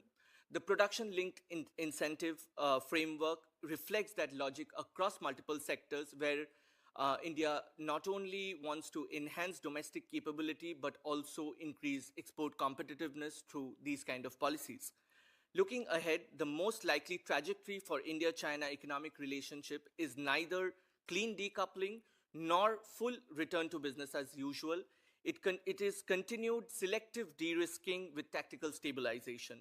Where relationships improve, it is more likely through calibrated low-risk steps such as commercial connectivity, dialogue mechanisms, etc., rather than wholesale rollback of post-2020 screenings. The most durable US approach is to deepen cooperation with India in ways that expands the menu of credible options, treating resilience as a shared strategic objective by reducing choke point dependence in electronic inputs, pharmaceutical supplies, clean chain components. It also means that technology cooperation that is scalable and predictable, so through mechanisms like ISET becomes pipelines for joint R&D. Export control practice also remains crucial with partnership realities by maximizing predictability and minimizing transaction costs. It also means managing sanctions and the current trade frictions that India and the US have currently been witnessing. Deepening defense industrial cooperation remains another major segment. And finally, it also means building a joint playbook for supply chain shocks that we currently experience in the volatile world that we live in. The recommendations to the Congress draws from the essence of my testimony, which means that India plans to look at managing interdependence with China, again, under strategic competition. Thank you, and I look forward to the questions. Thank you. Mr. Chabra. Thank you, co-chairs and commissioners. It's great to be here today. Thank you for the invitation. I come to this hearing's topic from the vantage of having worked in the U.S. government to try to strengthen U.S.-India technology and security ties. While serving on the National Security Council staff, I worked to conceive and launch the initiative on critical and emerging technologies in 2022 and 2023, which established, as you know, a framework for U.S.-India cooperation across semiconductors, artificial intelligence, civil nuclear energy, and many other sectors. This framework, of course, was succeeded by the Trump administration's Trust Framework. These initiatives, I think, are critical because India represents the single most important swing state in our global technology competition with the Chinese Communist Party. These choices that India will make over the next decade about its technology ecosystem will fundamentally shape whether the broader Indo-Pacific operates within a US-led democratic technology ecosystem or a CCP-led authoritarian one. We have a foundational interest, in my view, in shaping those choices. So let me touch on 4 areas this morning: India as a scale market for US companies, 2, sectoral opportunities in nuclear energy, defense, biotech, and AI and semiconductors, 3, the importance of aligning trusted technology standards between the 2 countries, and 4, a rough framework for addressing US concerns regarding India's relations with Russia versus China. First, India is a scale market for U.S. companies. The strategic partnership with India is about both allied scale to compete with China, as well as our commercial competitiveness in what will be the world's most consequential growth market in the next couple decades. The Trump administration's interim framework announced on trade in February represents a step forward here in that both countries have committed to substantially increasing trade in technology products, including AI chips for data centers and expanding joint technology cooperation.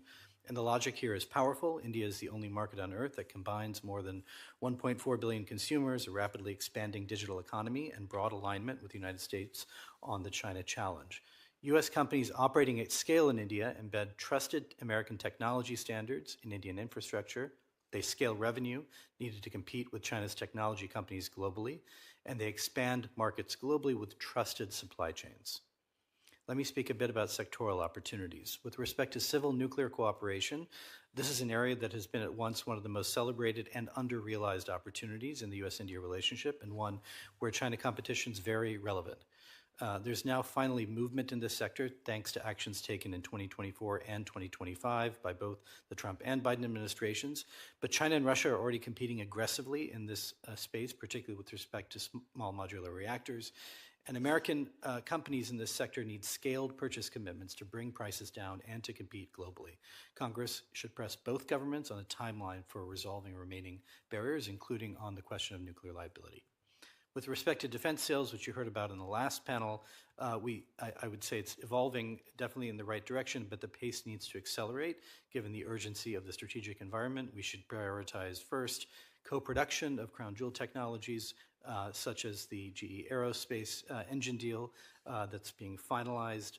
This represents, I think, some of the most deep technology cooperation we have offered to a non-treaty ally and would enable India to become the first country to produce advanced jet engines, joining the United States, Russia, France, and the United Kingdom. But in certain contingencies, as all of you know, mass, cheap, attritable drones, loitering munitions, and distributed sensors could matter as much as exquisite platforms. The Autonomous Systems Industry Alliance, launched during the Prime Minister's trip to Washington last year, has a compelling logic. The United States brings cutting-edge autonomy, AI, software-defined warfare capabilities, and India brings manufacturing scale, engineering talent, and complex operational environments for testing and refinement. Again, I think Congress could push for an execution roadmap with measurable milestones. I will not spend as much time on biotech and pharmaceutical supply chains, since we have a former colleague who's a deep expert in that area, but let me say a word about semiconductors and AI. Semiconductors and AI represent the most consequential arenas of U.S.-China technology competition, and India's trajectory in both sectors could materially shape the balance of power given the strategic significance of AI. U.S. policy must be to reshore to the United States far more semiconductor manufacturing than we are currently projected to achieve. But we should look to support allies and strategic partners like India for production that is unlikely to be reshored, especially where the likely alternative could be China.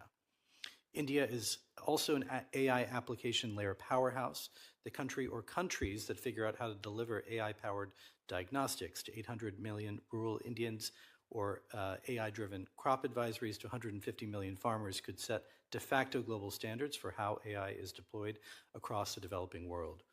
India is pursuing semiconductor manufacturing, a data center build-out, and AI application layer investment as an integrated stack for the United States. This represents a significant commercial and strategic opportunity. One of the most strategically significant and least discussed opportunities in the U.S.-India partnership is the alignment of information and communications technology services security policies that could create a common market for trusted technology. But these efforts, I believe, remain largely uncoordinated. The strategic opportunity is to align the U.S. and Indian ICTS restrictions on PRC origin connected vehicles, telecommunications equipment, and other network goods and services, not only for fully valid security reasons, but also to create the foundation of a common market for trusted technology. ICTS barriers effectively operate as an extremely prohibitive tariff If the US and India apply such barriers implemented through consistent standards for what constitutes a trusted ICTS vendor, they create a combined market of nearly 2 billion people operating within a shared technology framework. And that's without bringing in other like-minded democracies like Japan, South Korea, Australia, and our European allies. This is an enormously powerful tool and particularly an important incentive for US, Indian, and allied technology companies to build products to a common standard. An understandable but consequential analytical error in US policy toward India is a tendency to treat Russia and China in a single bucket of demands, but they are different. On Russia, the United States must press India to wind down inherited dependencies while winding up alternatives. The ask on China is different and should be much more ambitious. For the reasons that were made clear in the previous panel, the opportunity here is pragmatic, persistent, step-by-step confidence building, a series of strategic plays that builds momentum, trust, and resilience. I'll leave it at that and look forward to our discussion. Thank you, Dr. Harjiman. Chairman, Vice Chairman, members of the Commission, thank you for the opportunity to testify. I'd also like to thank my wife and son for joining me here in person and my daughter online. Leadership in biotechnology and the security of America's medicine supply is no longer a narrow health policy issue. It has become an urgent core question of economic certainty, technological leadership, and strategic resilience. Beijing and New Delhi planned and invested over the long term and now shape the development, availability, and affordability of essential medicines relied upon daily by the American public, the US military, and in fact, the world. Let me frame my discussion in three facts. First, China dominates the upstream. China dominates the upstream, India the downstream. If China restricts the exports of critical inputs, ripple effects cascade into India's manufacturing base and ultimately into US pharmacies. It's a single point of failure network that jeopardizes patient care and national security. Number two, the United States does not lack manufacturing capability. It lacks economic alignment. Margins are razor thin for generics. Quality investment is under-rewarded. Redundancy is economically irrational under current payment models. So concentration and vulnerability persist. Third, the US and its democratic allies must lead the biotechnology revolution that is underway. Together, AI is turning biology into programmable infrastructure, accelerating innovation while strengthening resilience. McKinsey predicts biological innovations could impact up to 60% of physical inputs into the global economy. This is not a China versus India versus US story. India is both a strategic partner and a structural choke point. China is both a low-cost manufacturing powerhouse and a geopolitical competitor. Both have made medicines cheaper and thus more accessible globally. The question for the US policy is not how to decouple completely, but how to de-risk and lead. Let me turn to my three recommendations. Recommendation number one, and this is so simple: greater visibility into the supply chain and paying for resilience. Congress should amend existing law to require manufacturers to report Tier 2 and Tier 3 suppliers for medicines. These mechanisms need not be burdensome. In fact, this could both increase profitability for suppliers and reduce costs for consumers. With better data, the government and industry can identify single points of failure and together work to address them before crisis hit. USP's mapping of manufacturing would still need to continue, but it would be more timely, more comprehensive, and more actionable. Policy tools should continue to include supply chain capital investments, but these could create sporadic output without demand.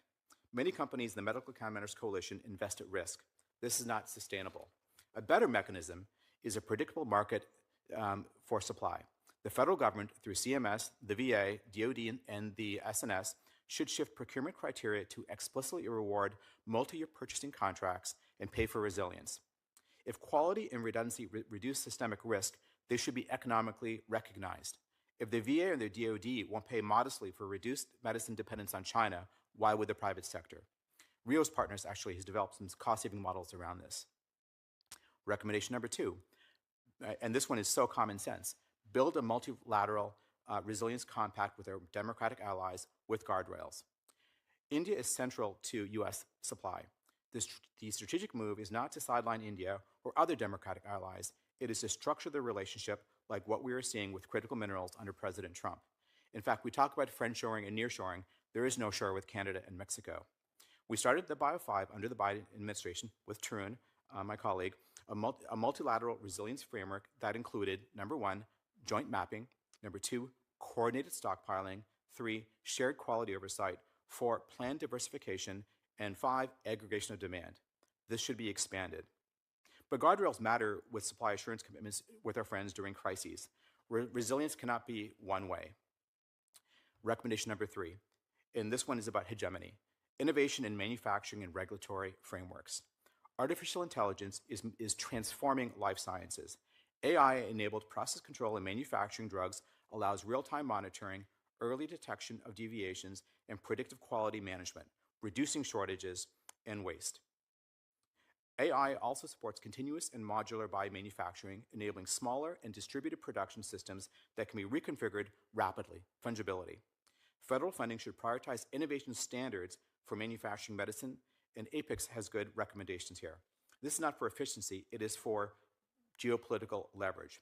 There is a direct parallel between biotechnology today and the internet in the 1990s. The United States did not dominate the internet by restricting others. It dominated by defining the architecture. DARPA funded the early protocols. US institutions developed TCP IP. The standards were open, interoperable, and scaled through American universities and companies. Once those standards became embedded, the global digital economy ran on them. Meta, Google, Uber, Netflix, Amazon are all US companies. Will the bioindustrial companies in the next decade be American or Chinese? If we build the open interoperable architecture first and tie it to access to the world's largest pharmaceutical market, the US, the global firms will design to US standards. Let me close with this. Pharmaceuticals are not simply consumer goods. China understands this and has pursued a long-term industrial policy accordingly. India understands this, and it has positioned itself as a global manufacturing hub. So 3 things. If we provide supply chain visibility and world resilience, the private sector will deliver. We can't make or stockpile every drug, every input for those drugs, but with allied cooperation, we can. And finally, we can own the AI biotechnology revolution as we did the internet revolution. The Commission's work has been and will be critical because economic security and health security are now inseparable. Thank you, and I look forward to your questions. Thank you all for your expert testimonies. We appreciate you all being here, especially Dr. Bhowmick, who I believe traveled 30 hours and just arrived from India. Thank you so much for being here. So we'll now move to questions, and I'll go first, taking chair's prerogatives. It's my understanding that estimated 269 million Indians have been lifted out of poverty over the last few years, since I believe 2022 is a stat that I read. If that's even close to true, that's a remarkable number. I think, in comparison, we've spent a lot of time talking about China's economic model, and over, I think, 25 to 30 years, only 750 million people were lifted out of poverty during that time in a much different economic model than what India has pursued. So, these numbers are debatable, but if they're even close to true, it says a lot about India's recent economic growth model. And so but it's essential to understand how India has done that. They've done it within a democratic framework. They've relied more on market competition, services-led growth, and direct benefits transfers to citizens. And so moving forward, I guess I would ask, and we can start with Dr. Bhowmick, what policy choices should India be making over the next 5 to 10 years that would continue that growth? And then specifically related to China, does India's dependence on China, does de-risking from China, does that jeopardize that economic growth? Because that economic growth is not just important for India, that building of a middle class in India, that drives economic growth for the entire world over the next, again, 5, 10, 15 years. It is such an important engine. Can you talk about how China, well, specifically what choices India would need to make, then how dependence on China would fit into that, and maybe if the other witnesses could talk about, the tech and AI ecosystems, and then health and pharmaceuticals, and how that, and what you think about India's choices there. Thank you for the question. Well, I believe that one of the major, in terms of de-risking with China is concerned, India's labor-intensive sectors are the main sectors that essentially increase income for the financial classes that are just above the poverty line. The lack of reciprocity in trade with China is which kind of essentially creates an impediment for labor-intensive sectors. So that is somewhere where de-risking with China and finding alternative routes for Indian supply markets is something that would be very relevant in terms of Indian policy choices, especially when we speak about India's developmental as well as poverty objectives. Thank you. Commissioner, I would say that not reducing some of these dependencies will put in jeopardy, in my view, India's long-term growth for a couple of reasons. One is, as Chan talked about, resilience has an economic value, and we need to be thinking about that. And I do think Indian policymakers are doing that. But just on its own terms, India is facing the same challenge that many other developing economies are facing as well when it comes to China's overcapacity, which is being inundated with manufactured goods that will put out of business Indian manufacturers that are trying to climb the value chain right now. And I think there's a recognition of that. And the challenge, of course, as we've seen here, is there are short-term economic incentives to maintain some of those links that over the long term will undermine India's growth prospects. Thank you. Dr. Harjavan? Yeah, I think there's three steps. First, in the 1970s, there's the Green Revolution. India became self-sufficient in food. Number two, under Manmohan Singh, the prime minister, they opened up the economy internally, and through that we saw the development of emphasis, but also vaccine manufacturing, drug manufacturing. It was often focused on scale and low cost. We also saw retinal surgery, et cetera, became a leader in the low cost, high impact health outputs. I think what we're seeing now is if they can open up the economy even further internationally, I think we'll see a lot of these companies use data from not just India, but from other countries as well, and move up the value chain, as Tarun was saying. I think there's lots of opportunities here in combining both that efficiency, that scale, and then the AI together, especially in healthcare. And there's going to be a big focus on that because of their digital architecture with the cards they have around using health data as well, using that health data to do clinical trials faster, to looking at health impacts, adverse events, et cetera. Okay, thank you. Commissioner Brands? Thank you very much. Thanks also to our panelists. I have three questions triggered by Mr. Chabra's testimony, but I'd welcome thoughts from our other two panelists as well. First, in your written statement, you mentioned possibilities for export control alignment and critical minerals reciprocity. Could you say a little bit more about those subjects and how they might play in the future of U.S.-India cooperation? Thank you, Commissioner. So I think the export control point, I think, was made well by Ms. Ford in the previous panel, which is I think, a sine qua non of further technology sharing, which should be in the cards, and the relationship must be accompanied by stronger alignment on not just the pro forma, the de jure export controls, but actual implementation capability and enforcement capability, and then connectivity between our bureaucracies and theirs on this. And that matters not just in the China context, but it matters in the Russia context as well. I think there's movement actually in that direction. I think at a high level there's an understanding about it. But whenever there is some sort of breakdown in that or some sort of incident that precipitates concern, it has to be addressed immediately in the relationship. I think with respect to critical minerals, there is a lot of regulatory harmonization that could happen, but the core of it is essentially what we need to do with many other allies, not just India and partners as well, which is to create more barriers over time as we develop more capacity in the U.S. and like-minded ecosystem, but not be afraid to kind of put up very significant barriers, purchase commitments, just as we're talking about in the pharma and healthcare space as well. And I think there's movement in that direction, but India should be part of that solution.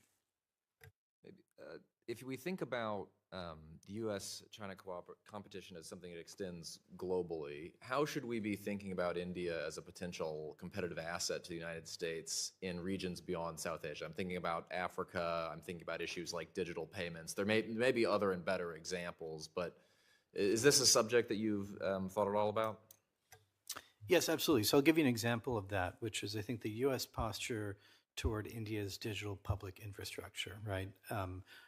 Which I think for some time had been somewhat hostile. I think the effort in the previous administration was to try to have an extended discussion with India, the Indian government, but also their own providers and partners in that effort to bring in U.S. companies, other like-minded companies as well, because that infrastructure can reach many countries around the Indo-Pacific, Sub-Saharan Africa as well, but it need not be at the expense of U.S., whether financial services or U.S. digital service providers. So I think we've actually moved significantly in that particular space, and I think it sets a good example. I think the other area here is, and I think Samir mentioned this in the previous panel as well, we should be thinking quite a bit about whose AI is powering applications that are going to be deployed globally. I think there's significant reason to worry about the security and trustworthiness of China's AI models for a variety of reasons that we could get into. And I think there's scope for us to have something like a trusted framework for AI, or a framework for trusted AI, that we could agree on with India, with many other countries, because that's going to matter not just at the digital layer, but also the physical layer, when increasingly goods are going to be kind of carrying models and application layers for models. And one last question. You made the overarching point that none of this is going to work if left to normal bureaucratic processes, and it requires top-level political leadership. Could you just expand on that a little bit? Yes, thanks for that question in particular. I mean, my experience has been that the bureaucratic default in both Washington and Delhi when it comes to deepening the relationship is caution, delay, lowest common denominator outcomes for a variety of reasons. Most of the significant plays that we should be undertaking entail the interests of a variety of agencies in the United States and a variety of ministries in the United States, and the only way to get things done is with head of state office involvement. That's been true for some time. The U.S.-India nuclear deal during the Bush administration would not have happened without that as well. So that need not be with a particular person or office, but head of state involvement, finding a designee is absolutely crucial, or very little happens. Thank you very much. So virtually we have Commissioner Hodges.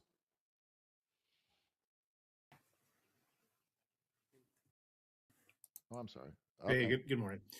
Yeah, hi, I'm here. Yeah. Mr. Chhabra, you've described the next few years as a critical window for building trusted frameworks with like-minded democracies. And today you discussed India as a potential scale market for the U.S. Agree this is a unique opportunity and a necessary step. I want to talk a little bit about how we build a genuinely trusted framework with India without creating a back channel that Beijing is set to exploit.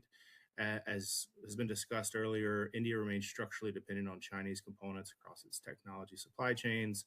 You just flagged that cloud and API access are significant loopholes at existing export controls. And as you know, given your time at the NSC, Beijing exploits a number of methods, whether through Chinese-linked components and infrastructure, third country subsidiaries, and commercial relationships.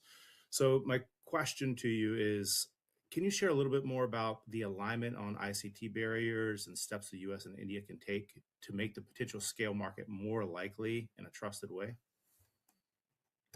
Thank you, Commissioner, for that. So the first, I'd say there's good news in that since 2020, India's taken some significant steps. As was discussed in the previous panel, they banned a number of Chinese software applications.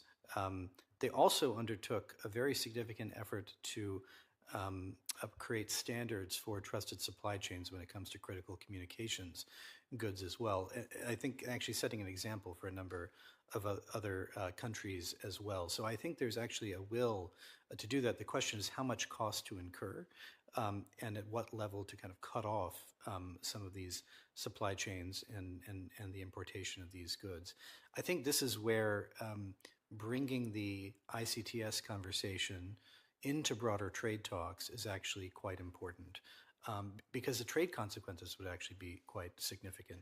And this is where if we were to come into better alignment, both on the security risks of discrete IoT goods, of cloud services, of Chinese connected vehicles, also then talk about what the market implications of that could be, I think we can actually, again, create a common trusted market and hopefully one that into which we could bring a much broader array of like-minded countries and developing countries as well.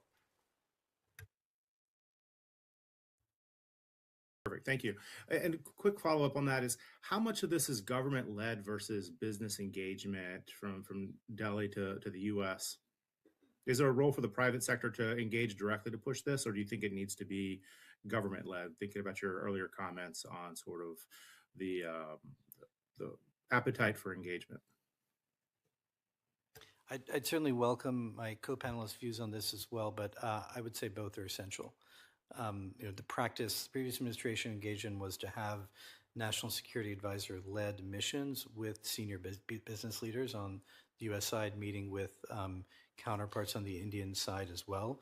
I think we found that by doing that, deals that might have taken years could instead happen over the course of weeks or months, or at least be catalyzed that way. Great, thank you. Commissioner Slevin. Thank you. Picking up on Commissioner Hodges' questions, Mr. Chabra, on the ICTS coordination. What role, as a commission, we provide recommendations to Congress.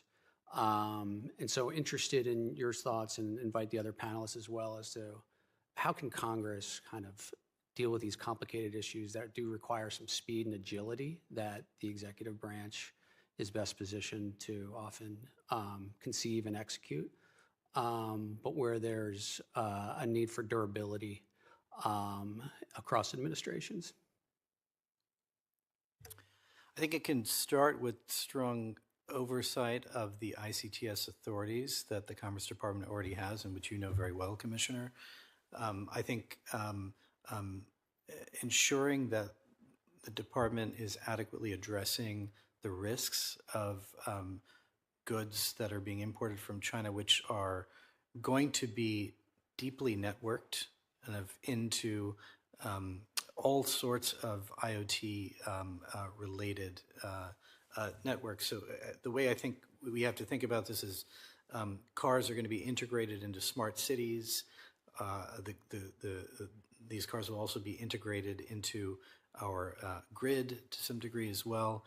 So we have to stop thinking about these as kind of discrete goods, but rather something being plugged into a network where we already know that China has placed malware to essentially pre-position for massive disruption. Why would we create more vulnerabilities for these goods? And why would we not go to like-minded countries around the world that are already facing similar sort of cyber threats to kind of align on what the threat landscape looks like and how we could come up with a common framework for preventing that from happening, and then again creating a positive market for goods produced in each of our countries. Thanks for that. Dr. Harjman? I would just add that if we think about the trope of data being the new oil, I think health data, and I'm a bit biased here, is a nuclear fuel, right? Everyone's got their health data except for you. And often it's in silos because of incumbents. I think my view is that this needs to be government nudged, but consortium led. And the idea is to have common data architecture to collect data in similar forms, because whoever understands genomic data, clinical data, manufacturing data will own the next bioeconomy. And that means working with our multilateral partners to define those data architecture. We've got a very disparate healthcare system, but if you look at the NHS or Ontario and Canada, they've got unified cradle-to-grave healthcare data.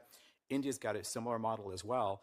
If we can develop our AI models around that, we can not just develop new drugs faster, we can develop new products for the economy that could be things like using keratin for plastic cups, et cetera. So this becomes very important, but first is getting the architecture right and working in a multilateral environment. It has to be industry-led, but they're not going to do this on their own because they're incumbents who want siloed data as well. It needs to be nudged by the government. Thank you. Yeah, thank you. My co-panelist, Mr. Chabra, has essentially explained the supply chain on critical minerals very well. I just want to make a point on that particular supply chain to co-chair's question. Post 2020, when the tightening around Chinese imports was in place in India, in 2023, there was a complete export ban on germanium and gallium and other kind of imports from China to India, and which essentially led to the larger highlighting of ICET during that time frame, and which also brings me back to what Mr. Chabra mentioned, that the time is right, and it is also urgent, where you find like-minded countries for these kind of partnership, not only as a hedge, but also in terms of diversifying your own domestic capabilities. Thank you. Thanks, Commissioner. Commissioner Shamavonian, who is with us virtually. Great, thank you. I'm gonna build off Commissioner Slevin's questions related to supply chain risks and economic coercion. We have seen, as has been pointed out by this panel, China's weaponization of supply chains to restrict and control exports of critical inputs, require disclosure that products aren't going to U.S. defense purposes, and that is layered on top of some of the challenges, broad challenges related to the China Shock 2.0, where China is flooding the market with low-cost goods and inputs, and really depressing the ability of domestic manufacturers to produce those products. So this question is to the panel, but would really welcome your views on how you would assess China's economic coercion strategy, their toolkit, and the ability of the Indian government to respond effectively, especially as we are concurrently talking about greater integration of our supply chains and looking to India as a potential secure supplier as we move away from China. I can go first there as well. So to me, this one should be fairly easily, at least in the pharma space. So we know how much India depends on China for KSMs, et cetera.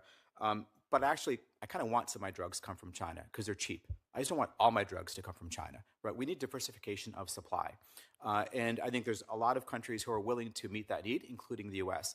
The US is a high-cost market, so we need innovation to lower the cost, but there's alternative sources as well.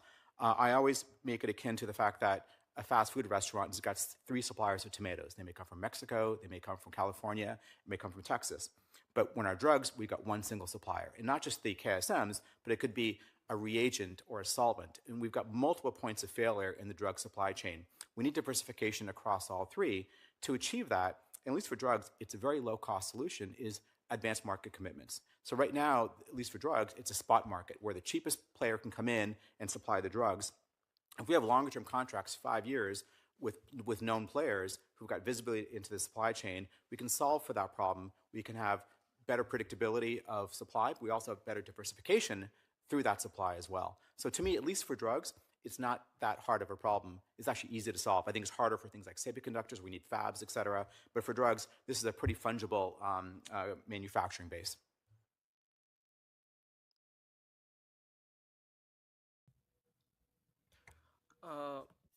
Thank you for the question. In terms of economic coercion in the supply chains linked to China, between India and China, in my opinion, it's not something that is very recent. This is something which is implemented over the years, but the effects of it is very long term. It's not something that you can do away with in a very short period of time. So that being there, the kind of frameworks that India is choosing currently, not only in terms of its domestic capabilities, but also I believe that since multilateral frameworks in terms of trade and economic partnerships are turned to be volatile from what we have seen, from what our experience has been over the last few decades, the current focus is also on bilateral partnerships within multilateral frameworks that help bring supply chain resilience across these critical and sensitive nodes that India has been concerned about over the last few years. Thank you. I would just underscore that India, like the United States, Japan, Australia, Canada, South Korea, the Philippines, Europe, has been a target of Chinese economic coercion. And so as a result of that, I thought it was actually good news that despite some of the trade tensions over the last several months, India's response to that has been to double down with technology cooperation initiatives with many of those same countries to find ways to reduce their supply chain dependencies on China rather than increasing those or moderating those longstanding efforts to reduce those dependencies. So I think that's ballast that we should be taking advantage of. Thank you. Commissioner Shriver. Thank you, and thanks to the witnesses. Appreciate your testimony and particularly colleagues who recently served in government. Thank you for your excellent work there. Maybe start with Mr. Chabra. What is your understanding of and maybe assessment of Pax Silica, and is this a potential platform to achieve some of the objectives you were describing? Has India expressed optimism about this as an initiative and platform?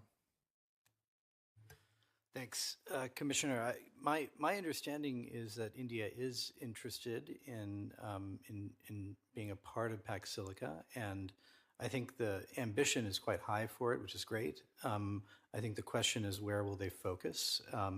Because as I mentioned earlier, I think the challenge, long-standing challenge, as you mentioned yourself in the previous panel, is often high ambition and not so much on the execution side. And so I think the key question for Pax Silica will be, where do we want to bring India in? Where do we want to enmesh them, whether it's on the critical mineral side, whether it's on the pharmaceutical side, whether it's on the data center side?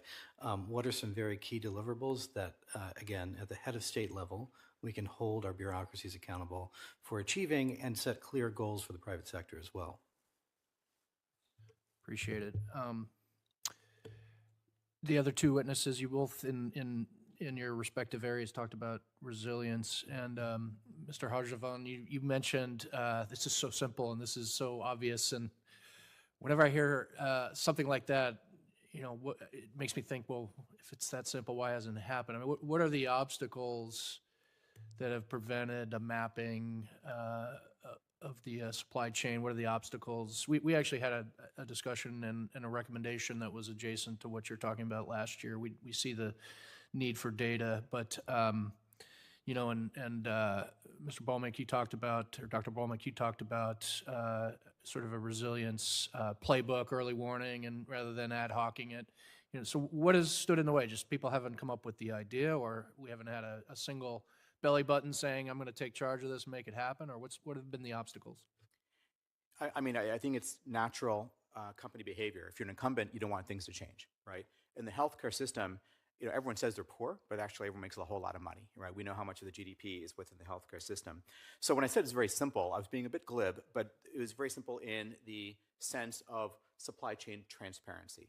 When I buy a T-shirt, I can find out where the cotton was made. I can find out where the labor was, the carbon footprint. When I put a pill in my mouth, I have no idea where it's from, right? So it's not like this is new ground to say we need visibility into the supply chain. We need tier 2, tier 3 supplier visibility like we do with automotive. When you go buy a car, it says X% is made in Mexico, X% is made in Canada. So that's what I'm saying, it's not hard. Other industries have it. They just don't want to change. They need a bit of a nudge. In terms of the price for generics, if you look at the value to society, generics are incredible. I mean, they save lives, they make lives more livable, but they're way too low in terms of cost. Now, actually, we don't need to actually spend more for those drugs. We can actually get cheaper costs because right now there's no predictability in demand. So if a certain purchaser, a PBM, can change their mind immediately and buy another low-cost supplier of that medication, often Chinese or Indian, right? If we simply said to a US or allied manufacturer, we'll give you a 5-year contract for X number of doses at X number of price, they'll get that predictability of demand. They can make that capital infrastructure. It just takes someone to make that step. I've had a lot of conversations with the VA and with TRICARE, et cetera, and I think there's a bit of lethargy in this. It's like, why try harder? It's kind of the mantra versus let's make a little bit of initiative here. But this is an easy problem to solve with these smaller levers. The AI infrastructure, I think those are a lot harder challenges. Certainly, I spent a lot of time with Tarun in the Situation Room talking about the China threats. What I'm talking about is not really a China threat or an India threat. It is simply mitigation for our current U.S. economic models, which are not optimized. Thank you. I'll just add a point to Mr. Harjavan's thing. I think when you look at the Indian markets, they are very, very price sensitive. For example, if you compare it to, say, a Japanese market or somebody's buying a garlic from a supermarket, they will try to look at where the garlic is coming from. But when you look at a 1.4 billion market, it's very price sensitive, and this is somewhere where it really, more than the footprint, the price indication and how the market mechanics work becomes more important. Coming to your question on the supply chain playbook, I mean, there has to be multiple points, but say, for example, if I pick up the US-India FTA, that's being negotiated right now. I think right now confusion is the biggest tariff. For example, if you look at the domestic, in a domestic sense, without reaching any kind of finalization or any kind of agreement, there's a lot of disruption just over the confusion of it. So I think, although that is a very strong recommendation, but we are quite far away from it when we look at, say, in terms of economic partnerships, there has to be more concrete and more transparency on what you're looking at in terms of partnerships so that you can make your supply chains more resilient. So that is, I think, one of the major roadblocks, and the US-India FTA is just one of the examples of it. Thank you. Commissioner Price. Thank you, and thank you to all of you for your testimony. The most important part of our job as a commission is to give recommendations to Congress. So I want to stop a moment and sort of focus on that. Dr. Baumick, you gave wonderful testimony. Your written testimony has more suggestions on recommendations. I want to give you 2 minutes to talk about your top recommendation that you think would be most impactful. Thank you for the question. My top recommendations remain the same, that there has to be more clarity so that you bring down transaction costs in terms of economic partnerships. That remains my top recommendation in terms of supply chain resilience. But when, say, the Congress is looking at India, China, and the balance of power in the Indo-Pacific, it has to come out of binary assumptions of India and China specifically, because India is taking up a strategic interdependence with China, which you cannot do away with over a short period of time. So I think this coming from a point of having binaries in what you must choose between India and China, that is not something that is practical when you're implementing it in terms of supply chain resilience. And the second one being, and the most important one being, what I just previously explained, that clarity in economic partnerships, be it the India-US FTA, be it in critical minerals or IC8, a more structured partnerships and how wherever it is going makes more sense, not only in terms of diplomacy, but also helps bring down the costs for producers, because like I mentioned, it is a very price sensitive market. The delays, the time cost of it has a very high impact on how it plays out in the market. Thank you. Thank you. Dr. Harjivan, thank you for your excellent testimony. As our chairman mentioned, last year we did have a recommendation in terms of increasing visibility into the pharmaceutical supply chain. We are not an advocacy organization, so we give our suggestion and we push them and don't get very far sometimes. Other times we're way more successful.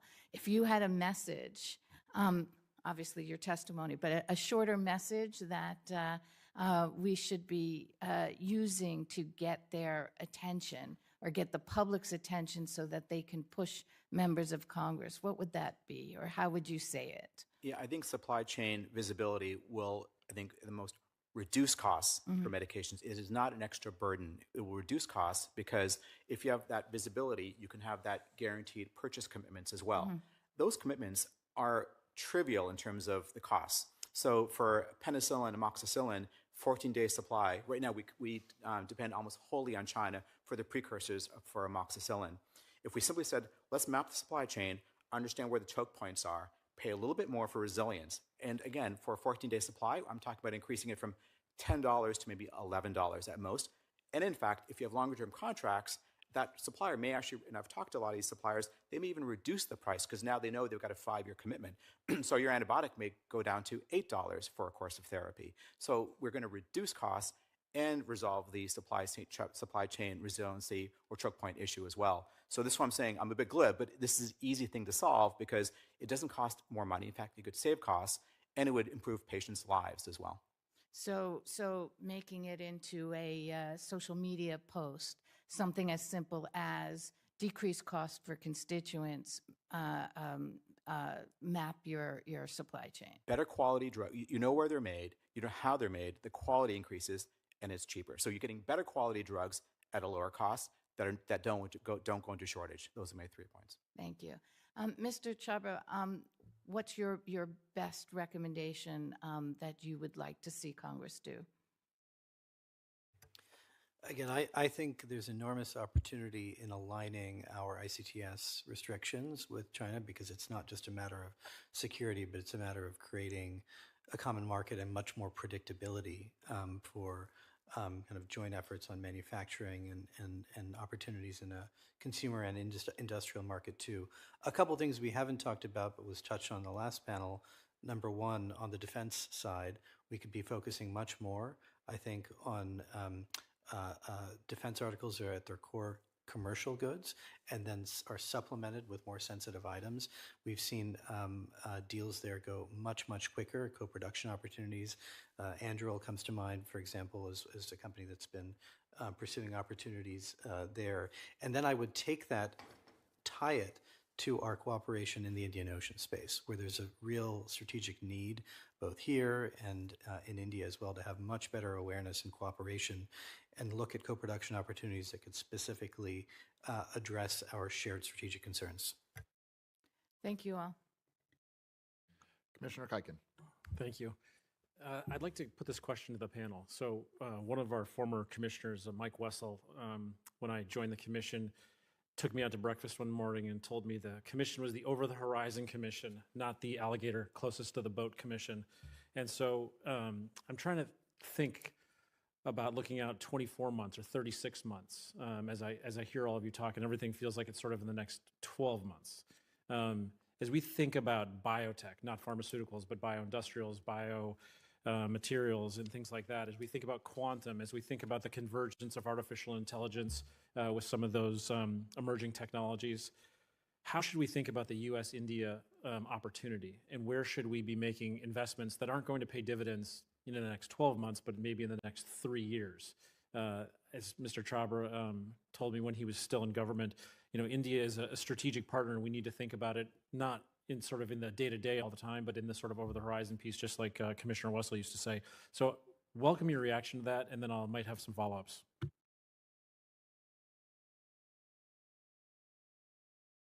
So I'll go first. I mean, to me, it's all about data standards, interoperability, at least in healthcare. So you mentioned quantum, you mentioned AI, you mentioned manufacturing. These all kind of converge within the biotechnology space. Data is everywhere, but we need to have common metrics around it, metrology. So I'll give an example. So I worked in Operation Warp Speed. I was there since day one, and I remember all the different choke points. We solved them through a very robust multilateral system, by the way, right? But one of the things that I saw was there was an adjuvant for vaccines that were from Chilean tree bark. The only source of this adjuvant, there are no vaccines, in Shingrix and Novavax, was this Chilean tree bark. I left Operation Warp Speed, started my own company where we're making it in cell culture. But we made that adjuvant exactly the same as the tree bark because the FDA regulations had to be exactly the same. So this tree made this adjuvant to fight off insects. We're now putting in vaccines because it creates a greater immune response, works well. But that was making it exactly the same. With AI, I can now tailor that product to the actual pathogen or what I want to make it. However, I'm now using generative AI. I worked with Lawrence Livermore. We created 10,000 molecules. Now, when I started consulting, the cost to develop a drug, this in 2000, was about $500 million. 2010, it's now $1 billion. Now, it's $2 billion. We're not seeing the return of technology in drug development because while I'm able to develop 10,000 novel molecules, the regulatory process is still one molecule at a time. And so we need to create standards by which we can accelerate through innovative methods, but with India and with the multilateral allies, standards so that data can come in. We can look at toxicity, we can look at manufacturability, we can look at efficacy in a very rapid way using AI to almost look at the AI, generative AI. That needs to occur. So. We'll go down to the panel, but Mr. Harjafan, I did not think you were going to lead with data, so you had me at hello. So, Commissioner, let me just paint a picture of what the world could look like if we don't stay on the case here. So, 10 years from now, we could have, let's say, a third country that's setting up subsidized data centers in India, offering genetic screening and services, hoovering up, 1 billion people's genetic data. We could have half of India's cars could be Chinese-connected vehicles. We could have most of the IoT goods in the country running Chinese AI models, and continued dependence on Russian legacy technology because we haven't pressed hard enough, and then data centers that are built by third parties but that are closely connected to China. That's a default course that we could end up on without concerted policy. In a scenario like that, let's think about a Taiwan contingency. Let's think about a border scenario. The vulnerabilities that India already has and that our joint cooperation already have would be far, far worse by orders of magnitude. And yet that's a world that we could easily be headed toward without very, very concerted action. Thank you for the question. It's quite remarkable that we are discussing the question on emerging tech on the eve of the AI Impact Summit, where the CEOs of OpenAI and Google are all discussing implementability as well as scalability and US-India partnerships in emerging tech. I specifically believe that India-US partnerships in AI and emerging tech must be built and on 2 specific pillars. One is trust, and the second one being development. In terms of trust, we have burnt our fingers in terms of collaborating with quite a few Chinese tech companies, and because of which there has been quite a little bit of protectionism in the last few years. What I also feel is very important in terms of, and what India is seeking in terms of leveraging emerging tech, is its developmental objectives, which is advancing people, planet, and prosperity. So the implementation of AI in not only bringing people out of poverty, but also essentially making climate action work, ranging from healthcare to, say, other sustainability goals, is what the basis should form of US-India partnerships in this domain. Thank you. Let me just do one more question for the panel. We'll start down at your end, Mr. Bhowmick, since you traveled 30 hours to be here. Can you, all of you, just talk about how we should think about the India space industry? One of the things that we talked about last year was sort of what US-China competition looks like in the space industry, but an area that I think India actually does very well as a country is in space. How should we evaluate the sort of space industry, space ecosystem there? Should we think it as something that's organic, or something where they already sort of have historic investments or cooperation with Russia that's sort of gotten there? How do we think about India space, and where are the opportunities that we should think about as we look towards recommendations at the end of this year? I'll actually go first with no comment. I think this is actually an enormous opportunity. Thanks for the question. We're going to see enormous commercial activity with significant strategic implications to around lunar exploration, for example, in the coming years. The opportunity to bring Indian firms, including very exciting startups in India, into that space commercially, and then potentially do more sensitive things in the future, I think is enormous. It was one of a driving force behind the bid in the previous administration to bring India into the Artemis Accords, which I think was a significant strategic decision actually on their part, given the kind of the legacy issues with their space program. And we've already seen this happening as well. I think there's also just a significant kind of popular dimension to this. So it was a big deal, I think, to kind of have an American and Indian astronaut travel together in a recent mission, and we should be doing a lot more of that because it provides more ballast in the relationship and excitement about what we could be doing together in this sector. Well, space is not exactly my domain of expertise, but overall, I'd say that while India is looking at something called frugal AI, and like Mr. Chabra mentioned about, there's quite a few exciting startups working in the space domain. What I specifically think is important and is a bilateral symbiotic relationship with the US in this particular domain would be effective technology that comes at a low cost. That's a win-win for both the countries. That's a particular space in terms of space that we can look into. Thank you. Thank you. If Commissioner Stivers will give me one more, I won't even take a second round if you give it to me. You go. I'll just give it to the panel again. Your frugal AI comment just made me think about this. One of the areas that the Commission's research working group is looking at right now is the open source ecosystem, and how if you look at something like Hugging Face, 17 of the top 20 open source models are currently Chinese models. How should we think about the open source ecosystem as we look at it through sort of India and the frugal AI approach? How should we look at it more broadly? What's your thinking on open source AI and related issues? I feel that frugal AI is very relevant to India because, like I mentioned, it's a price-sensitive market. If you kind of price technology, it is not something that reaches the masses.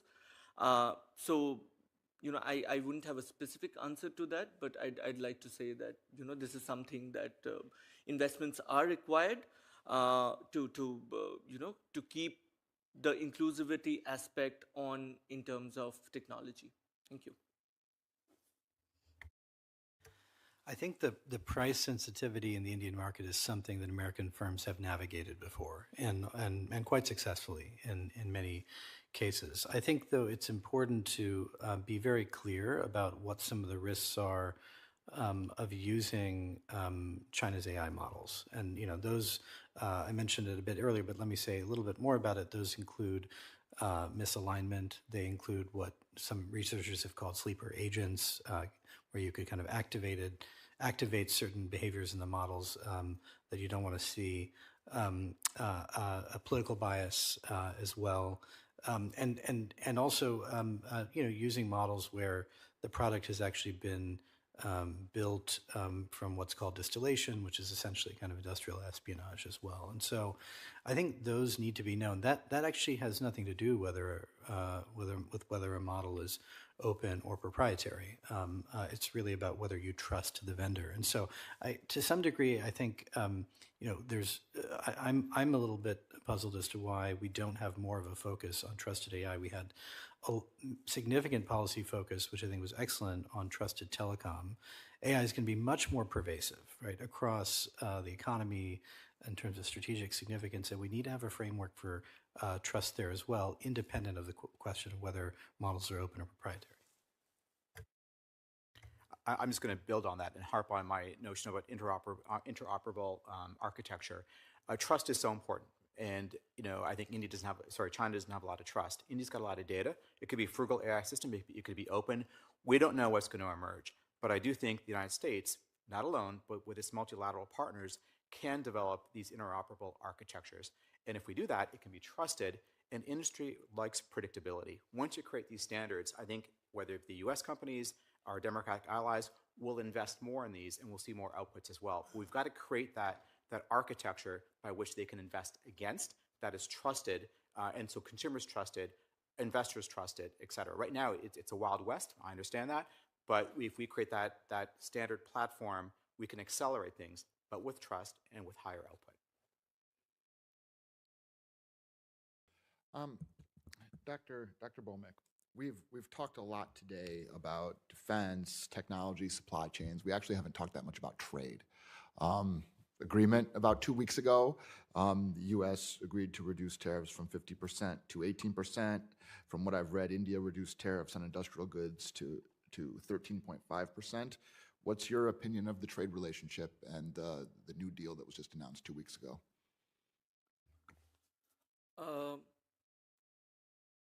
I mean, that's what we see, that it's going to be reduced from 15 to 18%, 50 to 18%, but that is not yet confirmed.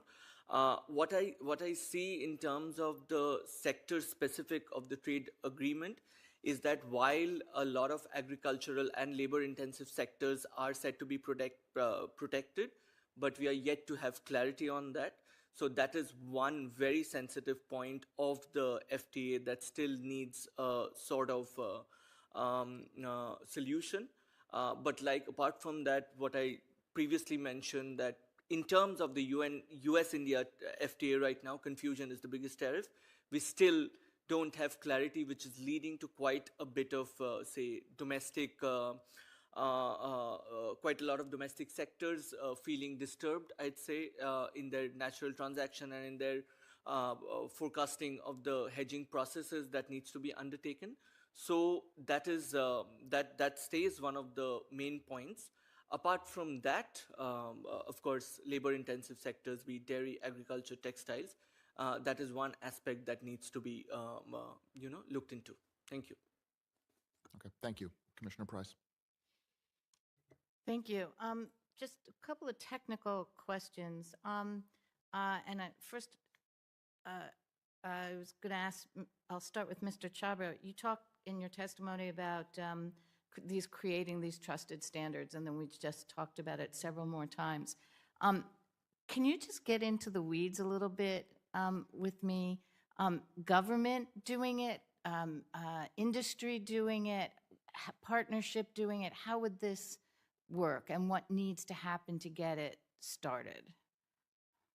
Thank you for that question, Commissioner. I think government needs to do this in part because the basis of this is really about security concerns, and that necessarily involves the assessments of the intelligence community and resources that are available only to the government. I think a good example of this is the connected vehicle rule that the ICTS office published during the previous administration, and then more case-specific rules that they published as well on kind of particular investments from China and the United States, say in the telecom sector as well. I think we want to take the framework that informed that kind of reporting and try to encourage India and other like-minded countries to adopt similar frameworks and create a similar basis of expertise, so we have kind of a community talking to one another.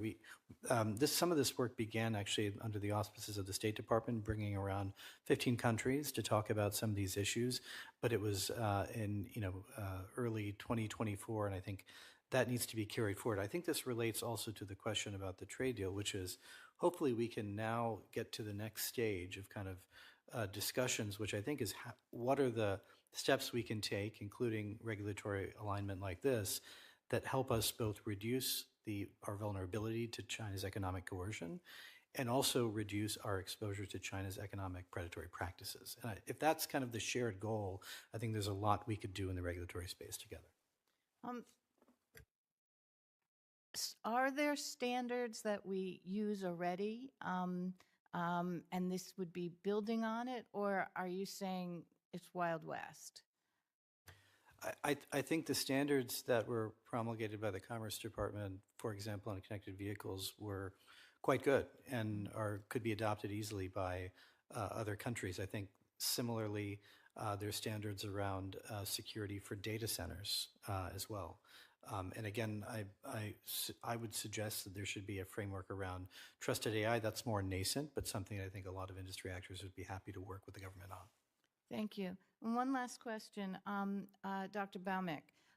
As I was looking at the end of your testimony, and you're talking about looking to help U.S. policy that looks to help India build redundancy and capability, et cetera. As we talk to industry here, what will they say are their barriers when they try and start new enterprises with India? Yeah, I think there is, in terms of redundancy, there's a lot of streamlining that is required, especially in terms of the labor input that goes into the US-India supply chain, specifically the services sector. So there needs to be more kind of standards and training processes over there to reduce redundancies in that particular aspect, where the dependence is not only on low-cost labor, but on high-skilled labor. So yeah, thank you. But would industry say they can't do something or they can't invest more because there are certain other kinds of barriers, regulation, things like that? The barriers will mostly be in terms of cost barriers, because when I talk about skilling, and you move towards high-skilled labor inputs, there's a lot of investment that is required for that. Given the labor is abundant, if you move towards high-skilling processes, it would need a sort of investment, which leads to be a little bit costly for the industry. So long there is no support from the government or other forms of, say, funding sources, that remains one of the barriers. Thank you very much. Commissioner Hodges has a question virtually. Hi, thank you. Yes, Mr. Harvan, I want to thank you for your recommendations on identifying single points of failure due to over-reliance on China. It's an issue that goes beyond APIs and the medical community. The vulnerabilities don't stop at the pharmacy. Many of the same Chinese chemical manufacturers supplying pharmaceutical precursors also dominate production of intermediaries used in agriculture, advanced materials, everyday household needs, and defense-relevant manufacturing. So hoping to ask you today, because when your written testimony, you mentioned that U.S. chemical industry, unlike Europe, is in a position to act. So I just want to ask you sort of plainly today, looking beyond pharma, should the U.S. do more to protect its sectors to avoid these types of future chokeholds that the Chinese are looking to create? And if so, what steps should the U.S. consider when it looks into these areas, specifically related to the chemical industry and biotechnology? Yeah, if you look at the U.S. drug industry, it started in New Jersey, outside of the petroleum industry, right? Because it was adjacent to it. So Merck, J&J, all these great companies were adjacent to oil refineries because the precursors do come from petroleum products. So there's an analogy there already of U.S. companies being successful with that. What happened was simply the cost drivers, environmental issues as well that pushed it to China. I think my view is that I'm happy to get some of my drugs or precursors from China, just not all of them. I don't care whether it comes from Idaho, Ireland, or India. We just don't need one source. And we need to look at the whole value chain. What happens often, we'll say, oh, well, the final dosage form needs to be made here.